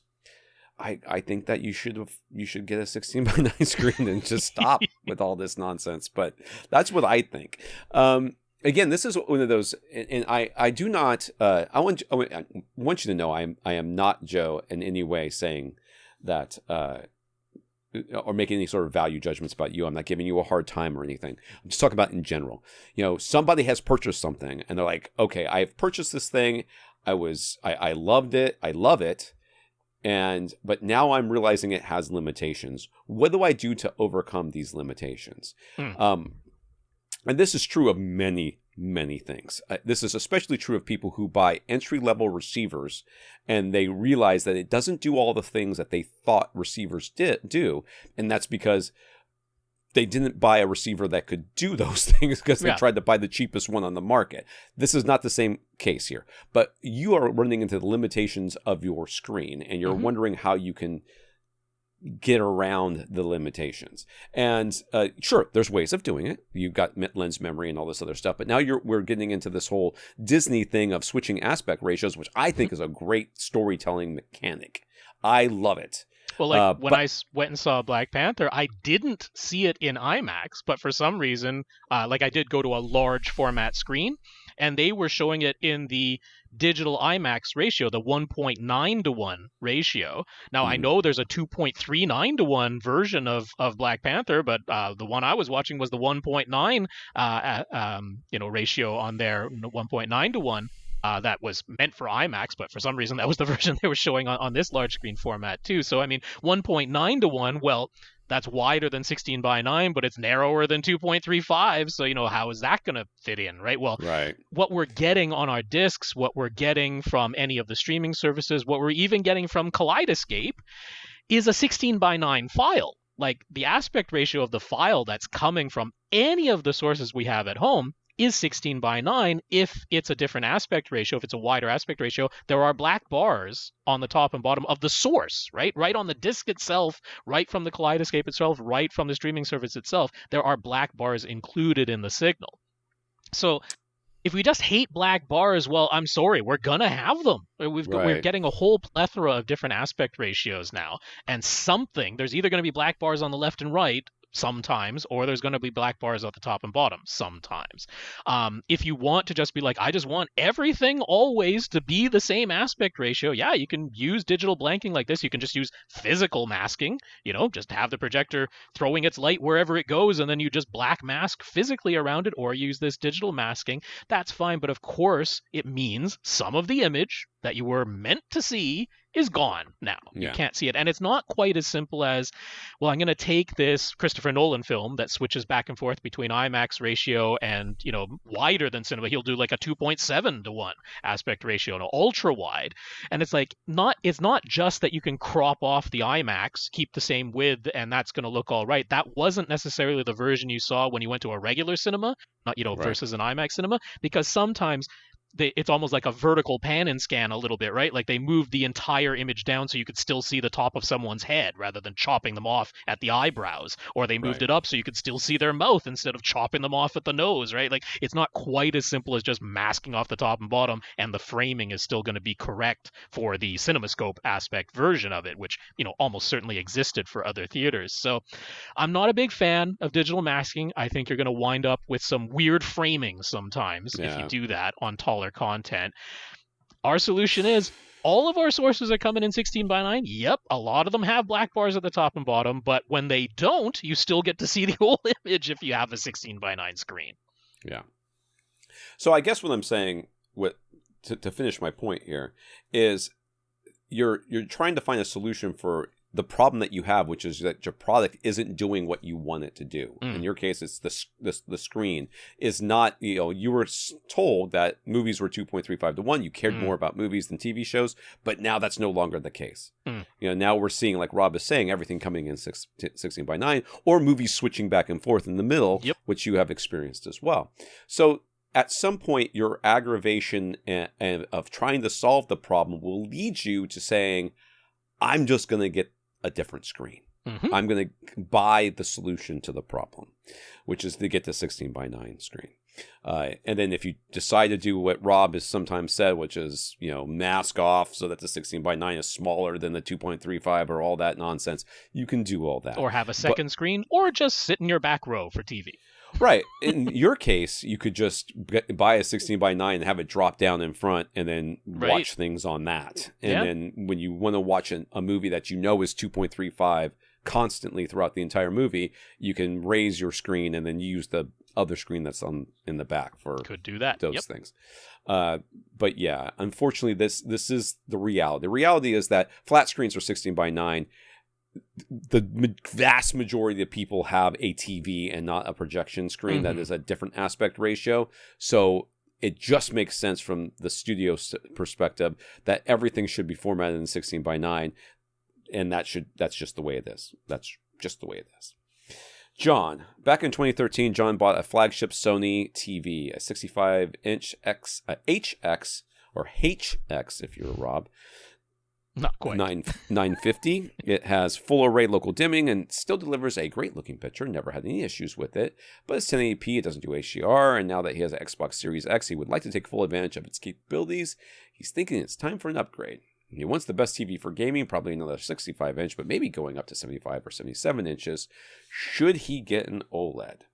If so, should he get an LG G2 or the new Sony A95K QD OLED? He's always been a Sony fan, but he could be swayed to LG if there's a good reason. So I will not speak to which one of these two because Rob's going to tell you which of these two you should buy, or maybe a third option that you're not considering. I will say that it does always bother me when people look at the size of their current TV and say, maybe I should go the next one up. That's not how you determine what TV size you should get.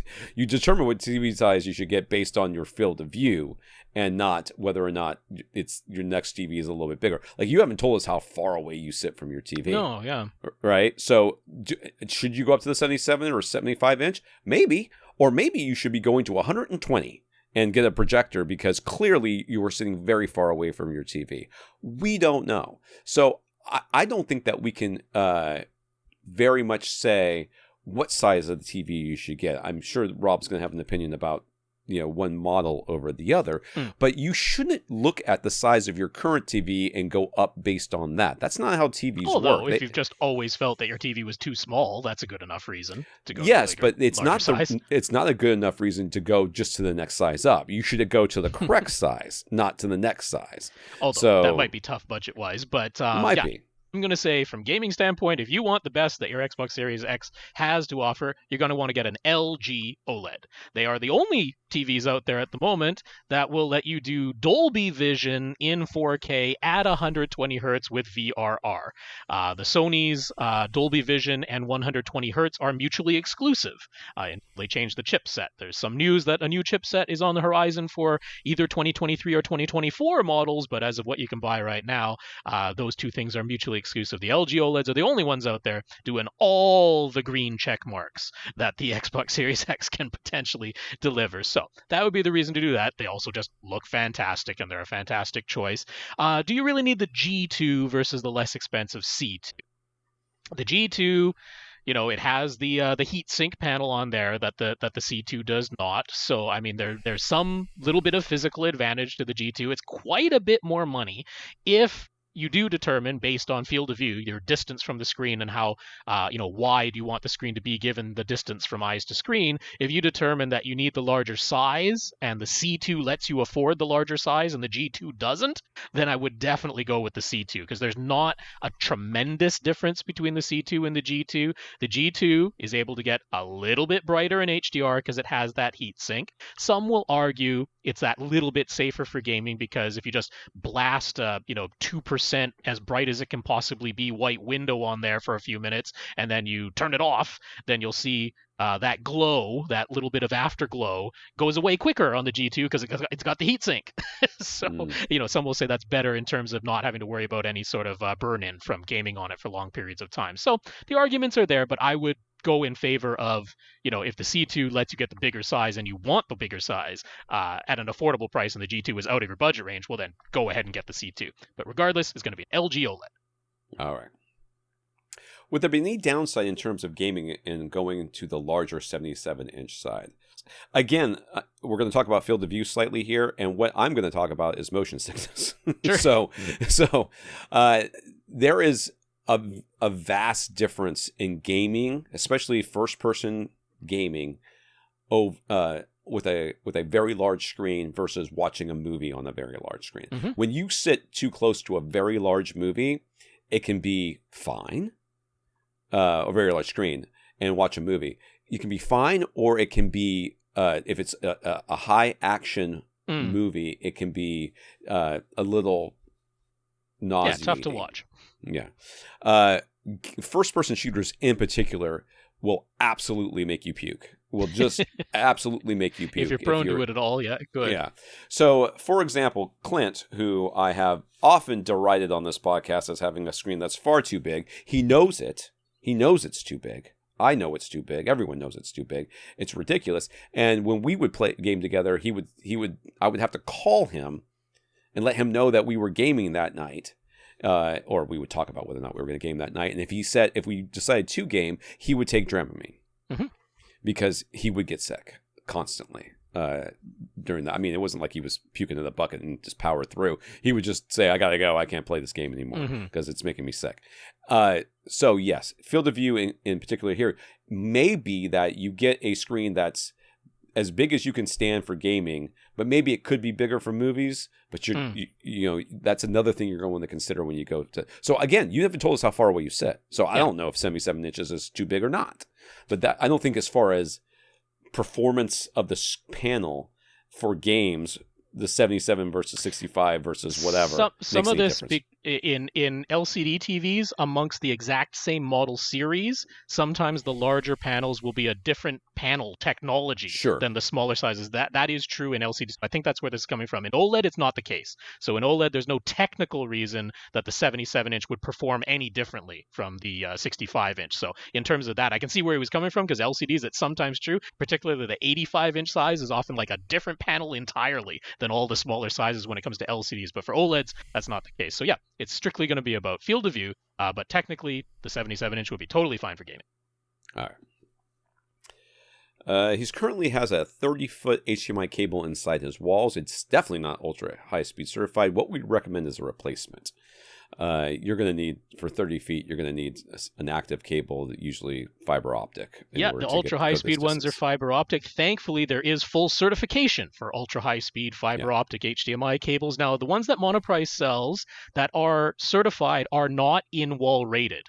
They've actually put an answer on Monoprice's website where they're like, yeah, we're working on one, but it's not available for sale right now. So there's a couple of options just on Amazon. One is from ABLink. You'll actually want the 50-foot length. I know it's more than you need, but that's okay. Too much is all right. You can spool some up because there's no harm in putting a coil in a fiber optic cable. There's no induction going on. It's all fiber optics. So the 50-foot length is the one that is ultra high speed certified, has the QR code and the hologram and everything. That one goes for $90. So it's a little bit of money, but for a 50-foot length HDMI cable that's fully certified for 48 gigabits per second, I don't think that's out of line. That's a pretty okay price. And that is CL3 rated to go inside the walls.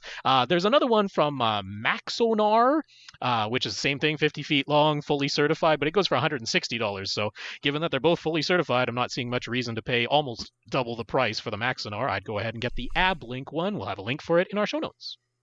All right. Would there be any market to try and sell his 65-inch HX950? It has active 3D that he never, ever used. Maybe somebody out there would be looking for that. He's honestly a bit sad to see it go. What sort of price should he ask for? I have no idea about the price you should ask for. Is there a market for it? I mean, it depends on the price that you set. There's always going to be somebody who's willing to buy something, as long as the price is low enough. So, right. Yeah, I'm sure you can sell it.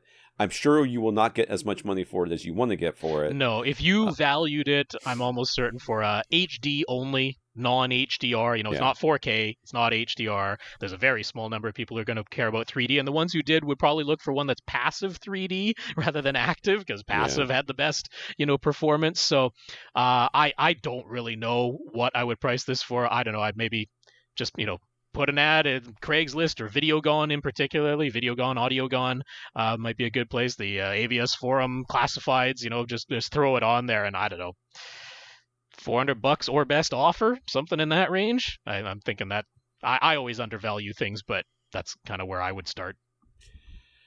Jonathan in the C-Den 4.0. Jonathan has a Sony VW325ES projector. It uses a lamp, so it takes a little while to warm up and get to full brightness when he turns it on, and then it takes a while to cool down and is finally fully shut off when he powers it off. If he wants to have something on most of the evening, say from 6 p.m. to 10 p.m., but he is out of the room for 30 to 60 minutes to have dinner at some point, is it better to leave the projector on the whole time or better to power it off while he takes that break? I'd power that thing off. I mean, I would. Yeah, that's my inclination. There's not my much projector harm. Doesn't take like half an hour to warm up. It takes like 5 minutes. I think. No, it's just it's not instant generous. Like a TV is. Yeah. That's all. Yeah. No, that type of break, yeah, I'd power that off. I think, of course, the worrying is like, every time you start it up and turn it down, are you aging the lamp from just the power on, power off process? But I mean, you're going to be turning this projector on at some point and turning it off at some point. And if that's the type of links that you're talking about, 4 hours in total, and there's going to be a 30 to 60 minute break in the middle, I would power that down for sure. Yeah, me too.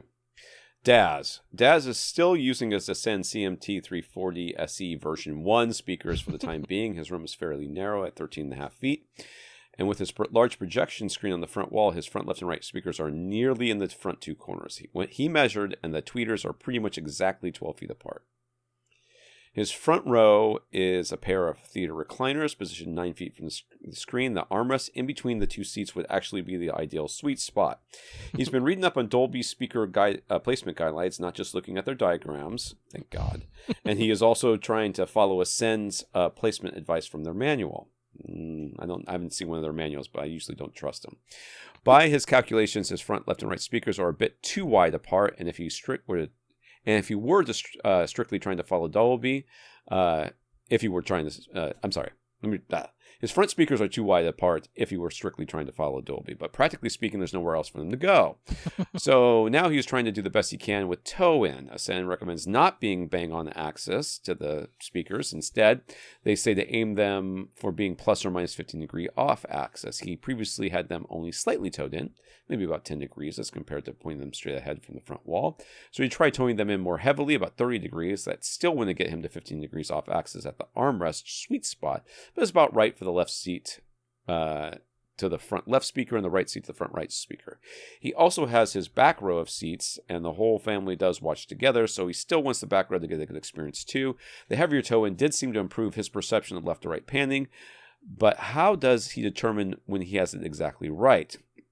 He doesn't mind spending hours doing listening tests, please. Please don't. So how do we suggest that he goes about nailing down the toe-in precisely? Again, this is one of those times where I have a specific sound from a specific song that I listen to that has a pan, and if the pan is convincing, obviously you have something because you said that the pants seem better, so that's how you do it. Unfortunately, it is literally just listen to the pan, change seats. Listen to the pan, change seats. Listen to the pan, change seats, and keep doing that until they all sound pretty good. And I don't know that. I mean, because 15 degrees off axis is going to put, if your back row is wider, which I imagine it is, somebody back there might be dead on axis. Sure. So I mean, I think it's all. I would, in my mind, I would put the 15 to 30 degrees, like just put the entire couch in that both couches in that 30, that closer to the 30 degrees than the 0 degrees, if that makes sense. Would be my inkling, where I would start, and then I would start listening. So just to put a figure on it, if your front row of seats is 9 feet to the screen and your tweeters are 12 feet apart, well, that means that your front left and right speakers are 33.7 degrees to the left and right of dead center. And like you said, it's actually an armrest that's dead center in his case with a seat on either side. But I mean, it means you're just barely outside of Dolby's recommendations. Dolby's recommendations are 22.5 to 30 degrees to either side of dead center. You're at 33.7 if, all of those figures are correct. So you're just barely a bit wider. Now, I would agree, if you've got your speakers that wide apart, they're almost all the way to the side walls. And then you've got your 2 rows of seats and you've got your 2 primary seats that are really quite close to the speakers. You're the opposite of elongating the equilateral triangle that was mentioned before. You're even closer to that in your isosceles triangle. You're only 9 feet front to back there in the distance. So I would expect to tow in the speakers fairly heavily.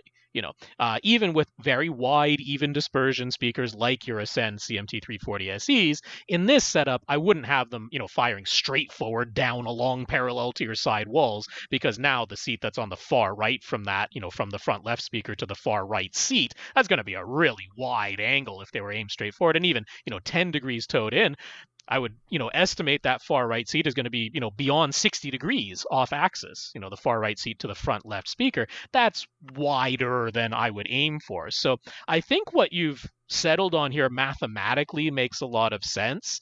I probably wouldn't have the speakers towed in so much, like this would end up being like a 50-something degree tow in to have them pointed straight at the armrest, because now the leftmost seat in that back row to the front left speaker is, going to be at a weird outside angle to that speaker if you towed them in that heavily.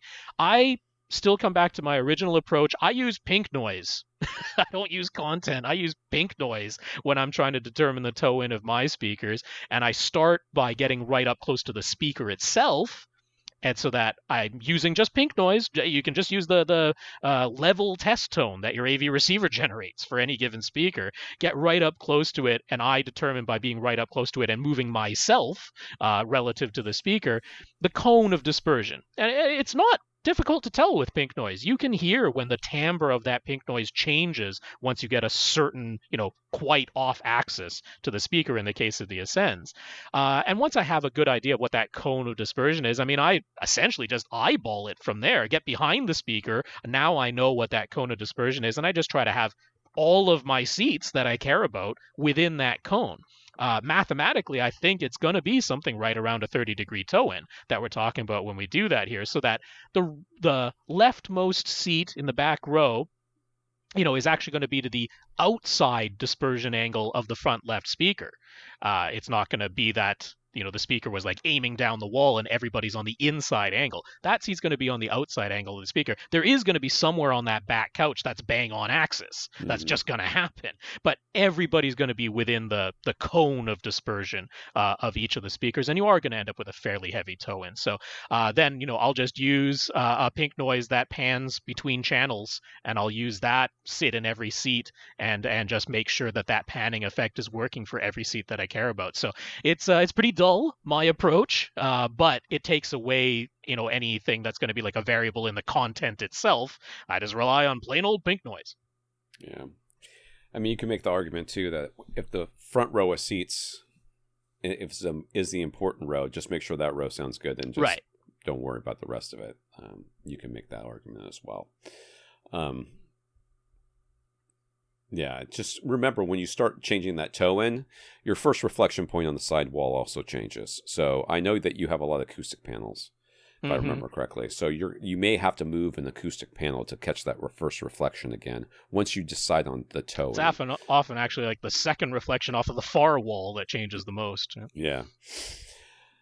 John's monoprice M570 over the ear open back planar magnetic headphones broke physically. The headbands snapped, and he's holding them together with duct tape right now. He's enjoyed them, but he has a little bit bigger budget now, and he's thinking of this is an opportunity to try an upgrade. He's looking for very neutral sound. He says he is not a bass head, and he doesn't like tipped-up treble either. He just wants a flat response. And since he has a mini DSP as part of his headphone setup, he wants any headphones he owns to respond predictably when he applies EQ.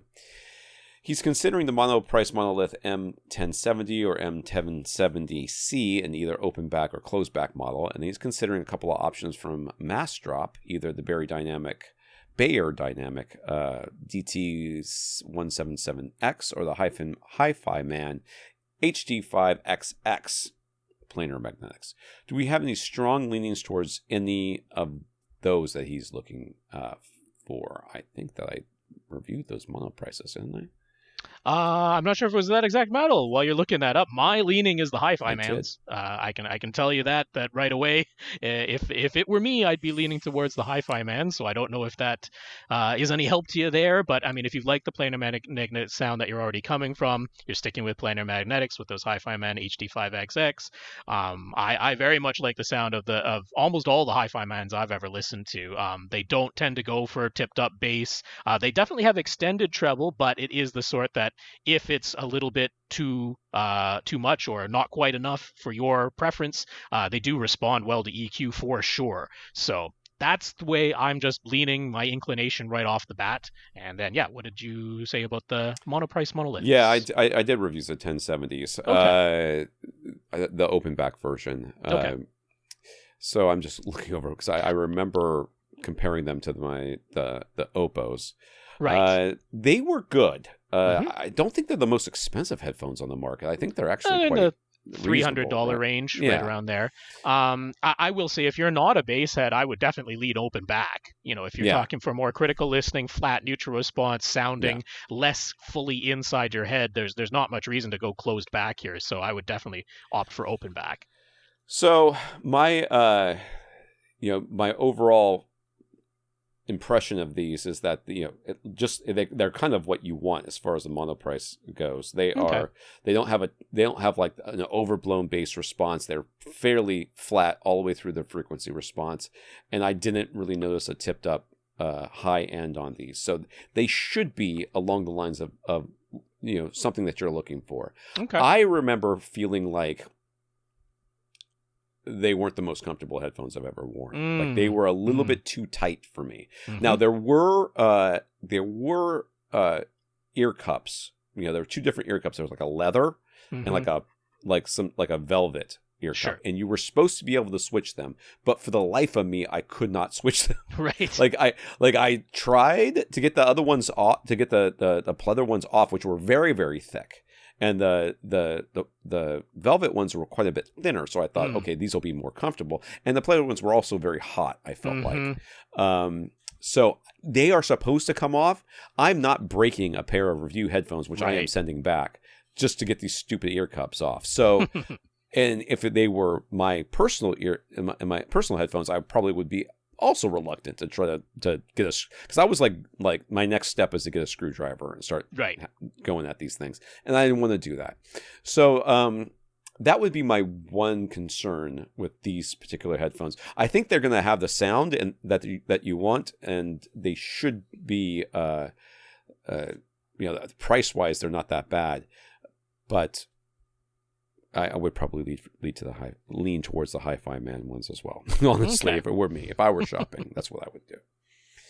He said, do we have any suggestions for where to get replacement ear pads for any of these headphones? Not just straight replacements, though. He wants something thicker than the originals. Well, if you like thicker, you should get the monoprice ones because they are freaking thick.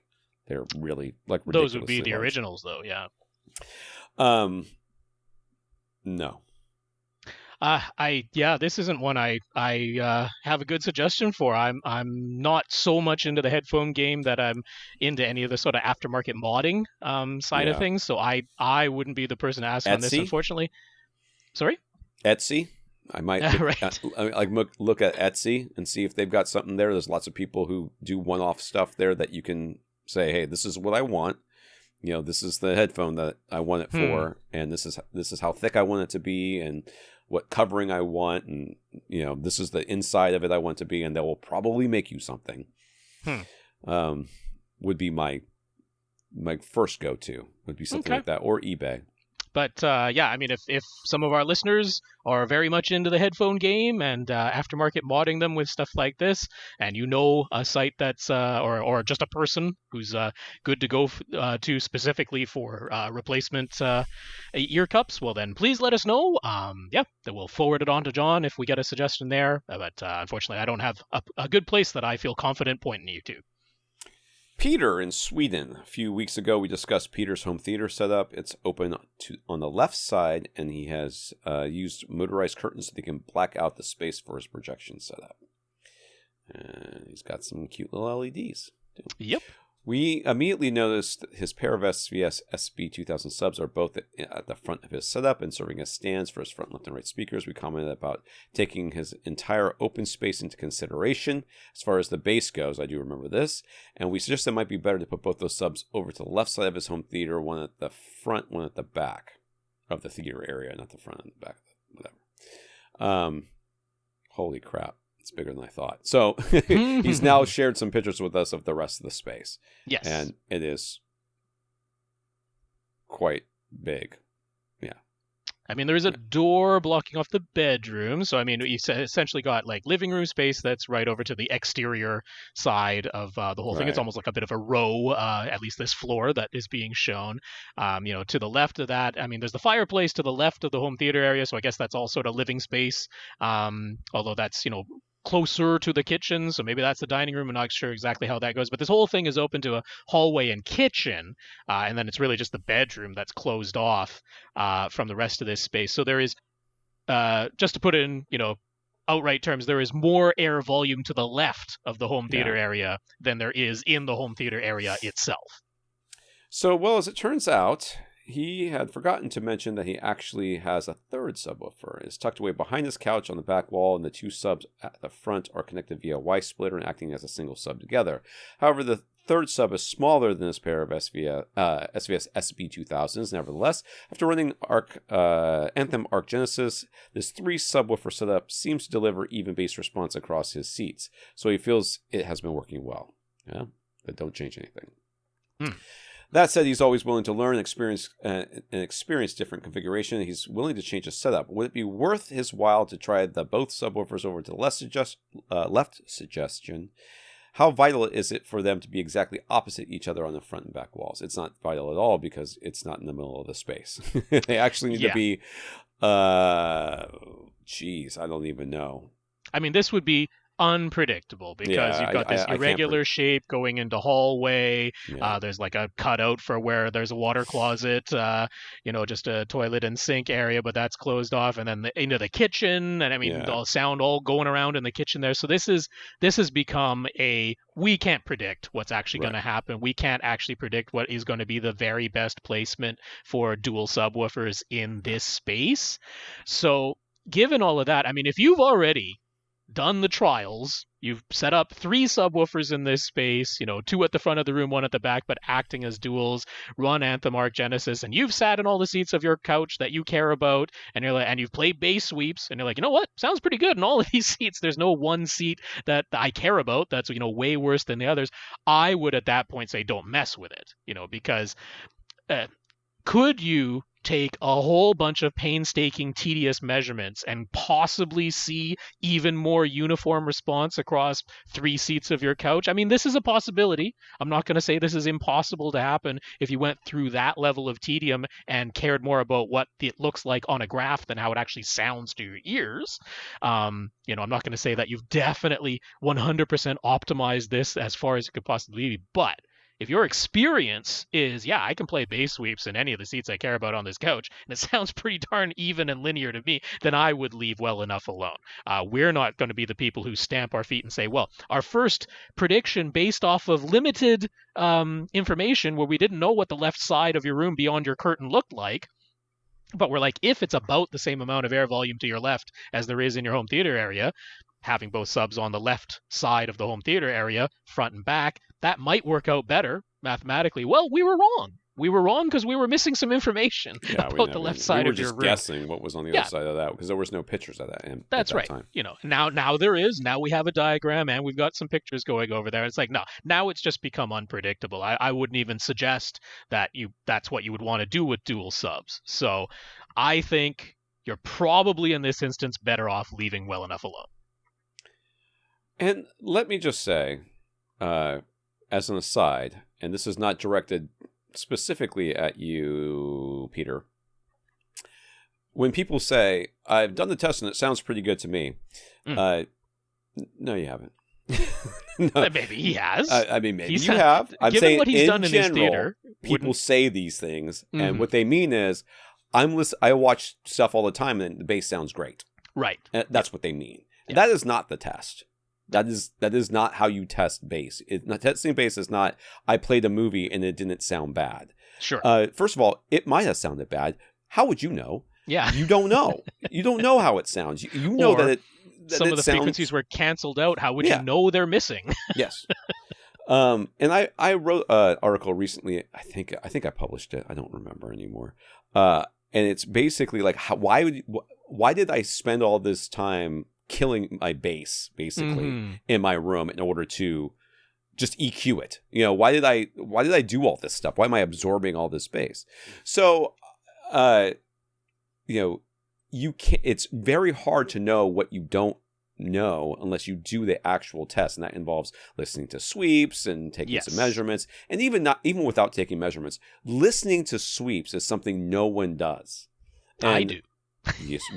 Yes, nobody else. I mean, I don't do it for fun. I do it when I'm testing out speakers and stuff. That's right. But I don't just do it just to do it. So, most people, when they say, I think, I've got tower speakers and I think the bass is really good. I'm like, a lot of people think a lot of stupid stuff. And this is just one of them. So, Rob's right. We cannot tell you where to put your subwoofers. We could if your room was a little bit more predictable, but it's not. But if you're happy with what it is, I certainly would not advise that you go and try to move stuff around. But if you do try to move stuff around, move one thing. Make one change. Do not take your Y splitter out of the equation, or add more things into that splitter, or take one of the subs out and then move another one. Do one thing at a time and say, did this make it better or worse? Okay? And then go from there. Once you make more than one change, you have no idea. The confounding variables are far too great. You have no idea what made the difference. I mean, you can work your way backwards and eliminate one variable at a time, but it makes it more challenging, that's for sure. All right. Let's say he ends up with just dual subs. Would we recommend connecting the two subs to the two independent subwoofer outputs of his Anthem Pre-Pro, or should he use a Y splitter to connect them both to the same subwoofer pre-out? In either case, how would he go about handling the phase adjustment? I mean, I just put the phase at 0 and leave it at that, number one. Number two. Well, to start, yes. Yeah, to start. And number two, as long as both subs are getting the same signal, I don't care if you use a Y splitter or the independent subwoofer outputs, as long as you can set it within the Anthem. And I don't have an Anthem, so I don't know. So that it's basically a mono output. So as far as what it would do automatically, it's going to do a similar thing to Odyssey with sub EQ HT, which is it's going to attempt to time align them. Right. And I'm not a big fan of that. Now, the thing is, with Anthem Arc Genesis, you can definitely manually, after the fact, go back in there and change what the delay setting is for each sub. But it will have done a similar thing that Odyssey does, which is in the automatic phase of using Anthem, it's going to attempt to time align the two subs, and then it's going to EQ them together. So if you then manually change the delay setting for one of the subwoofers, well, you're going to need to do the EQ again, because it's going to have changed at that point. The wave pattern in a room will change when you alter manually the delay setting of one sub versus the other. So that means you're going to have to redo the EQ after that point. So it gets a bit tricky. That's why our general advice, and I mean, we're going to have the link to the how to set up dual subwoofers. I've got the guide that I wrote for AVRant. Tom has his version of it that he's posted on AV Gadgets, which includes a link to Yeah, I know, my right? thing. I use mine because it includes both of them. That's right. There's a link in there to Rob's guide to setting a 12-step guide to setting up dual subwoofers. Unfortunately, it's a tedious process. Like I don't, other than measuring, which is still tedious, but at least you could have a graphical readout of it. But if you're doing the listening to it version of it, it's a tedious process where you try and get it going as good as it can just off of a Y splitter, single subwoofer output from your pre-pro or AV receiver, just off of a Y splitter, setting it to say, I only have one subwoofer. Physically you have two, but you're just using one subwoofer output.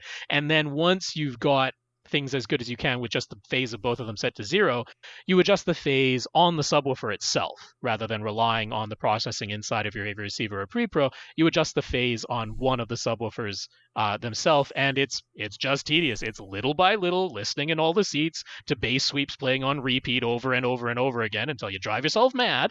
But we're just looking for that uniformity.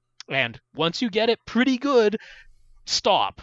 Don't go looking for absolutely perfect optimal. That will only drive you nuts. Once you go, hey, across these 3 seats that I care about on my couch, that sounds pretty darn uniform in that bass sweep, no matter which seat I sit in. Stop. You're done. Then run your anthem arc at that point. So that's the procedure that we use. We don't really have a better way around it. I must not have published that article yet about it should come up this week, I think. About killing your bass. So I'm going to put a link for a different one. Mm-hmm. We also made some suggestions regarding acoustic treatments, after which he got in contact with Geek Europe and got their advice. To start, putting freestanding panels on the sidewall would be a very tough sell to his wife. So it was decided he just focus on the front and back walls. Geek recommended putting two 4x4 bass traps on his front wall directly. So that's 2 feet by 4 feet by 4 inches thick. Well, 4 inches thick of insulation. Then Gick does have an air gap in there, so these are like 5.5 inches total thickness as far as the frame goes. There's 4 inches of actual insulation there and an 1.5 inch air gap.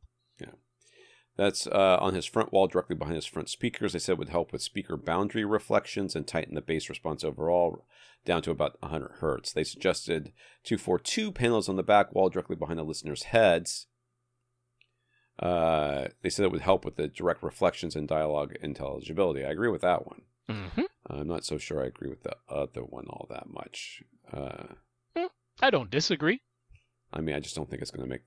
I don't know. So, boundary reflections, whatever, that's fine. Do we concur this is a reasonable plan? Should you go with full range panels or their limited range option with their flex range membrane added to the front? You don't need a flex range. No, you wouldn't want it in this case.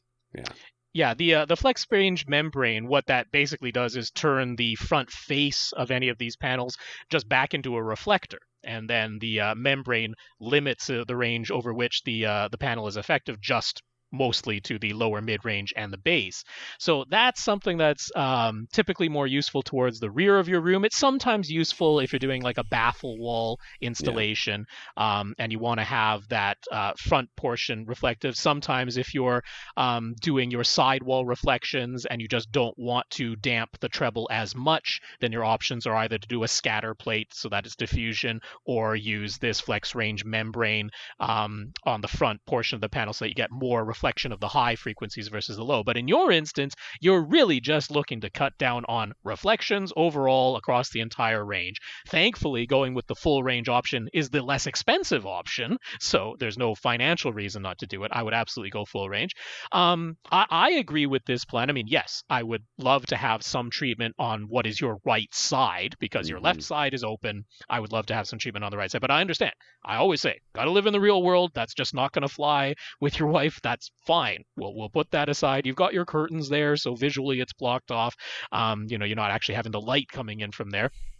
But as far as, the choice of panels, I absolutely agree. What's going to fit nicely behind your heads there, give you the better vocal intelligibility, because your seats have the back fairly close to that back wall. I want that panel directly behind your heads when you're sitting down. The 242 acoustic panels totally make sense there.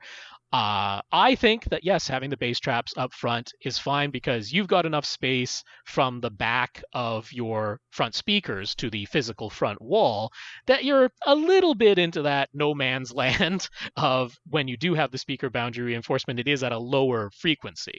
If you had those speakers pushed right back against the wall, then that would raise the frequency, so you could probably go with thinner panels that way. If they were much farther away from the wall, well, then they'd be down into the crossover region, and you handle things in that way electronically with your subwoofers. But you've got sort of that space, about the 6 to 8 inch space where it's like, yeah, the thicker the panel, the better, honestly. Mm-hmm. So if you're able to fit the 244 panels just physically back there, then yeah, there's not really any downside to it, and I'd go full range all day.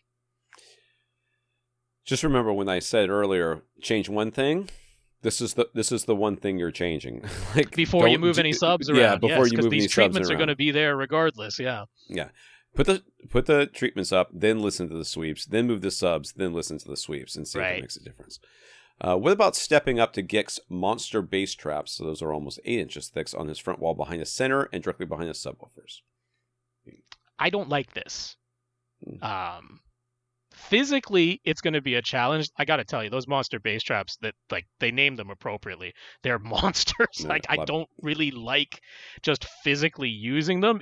I don't know if you have enough space. I'm not sure if you've fully comprehended exactly how thick these things are. They are massive. And I would not go and get 2 foot by 2 foot ones and put them directly behind your subs. The bass at that lower frequency doesn't care. It doesn't matter that it's directly behind the sub or across the room from the sub. It's not going to make a difference because when you're getting down to those frequencies, it's essentially omnidirectional in the room. So my feeling is that Gick steered you right.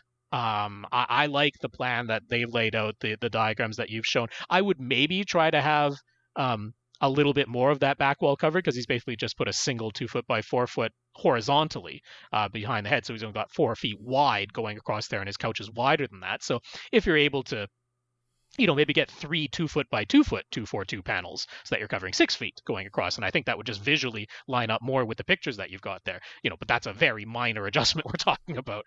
So I think that's the way to go in this instance. Okay.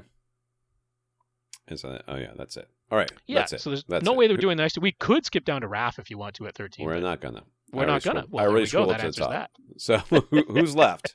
Obviously, Raf. Yeah. So we do have on the list here. Let me just get back up to the name. Ryan and Rob W and Raf. Well, there we go. We had all the J names in the thanks, and we got a bunch of R names at the end of the list here. So that's just the way it goes this week. All right. I want to thank our listeners of the week. I want to thank Peter and Jason for sending us PayPal donations by going to avrant.com and clicking on the Buy Us a Cup of Coffee link, as well as our 139 patrons over at patreon.com, including Will and Rob W. Indeed. Thank you very much all for the financial support there, Peter and Jason. Thank you for the PayPal donations. And patreon.com/AVRant podcast is where you can go if you'd like to sign up to make an automatic monthly donation. So big thanks to our 139 patrons who've already signed up. Will and Rob W. Thank you for being 2 of them. We also want to thank those who have sent us notes of gratitude for keeping the podcast going, including Joe, Jay, Jonathan, Justin, Peter, Rob W., and Raf. Yes, indeed. I shall repeat the names once more. Joe, Jay, Jonathan, Justin, Peter, Rob W., and Raf. Thank you all very much for sending in those notes of gratitude to us. I did not put those in any sort of alphabetical order intentionally. It was the order in which they were received, and it just happened to work out that way. So, thank you all so much. Thank you to everybody who continues to listen and send in your questions. If you want your question answered, all you have to do is ask. You ask by emailing us at question@avrant.com. For AVRant, I'm Tom Antry. And I'm Rob H. Now stay in and listen to something.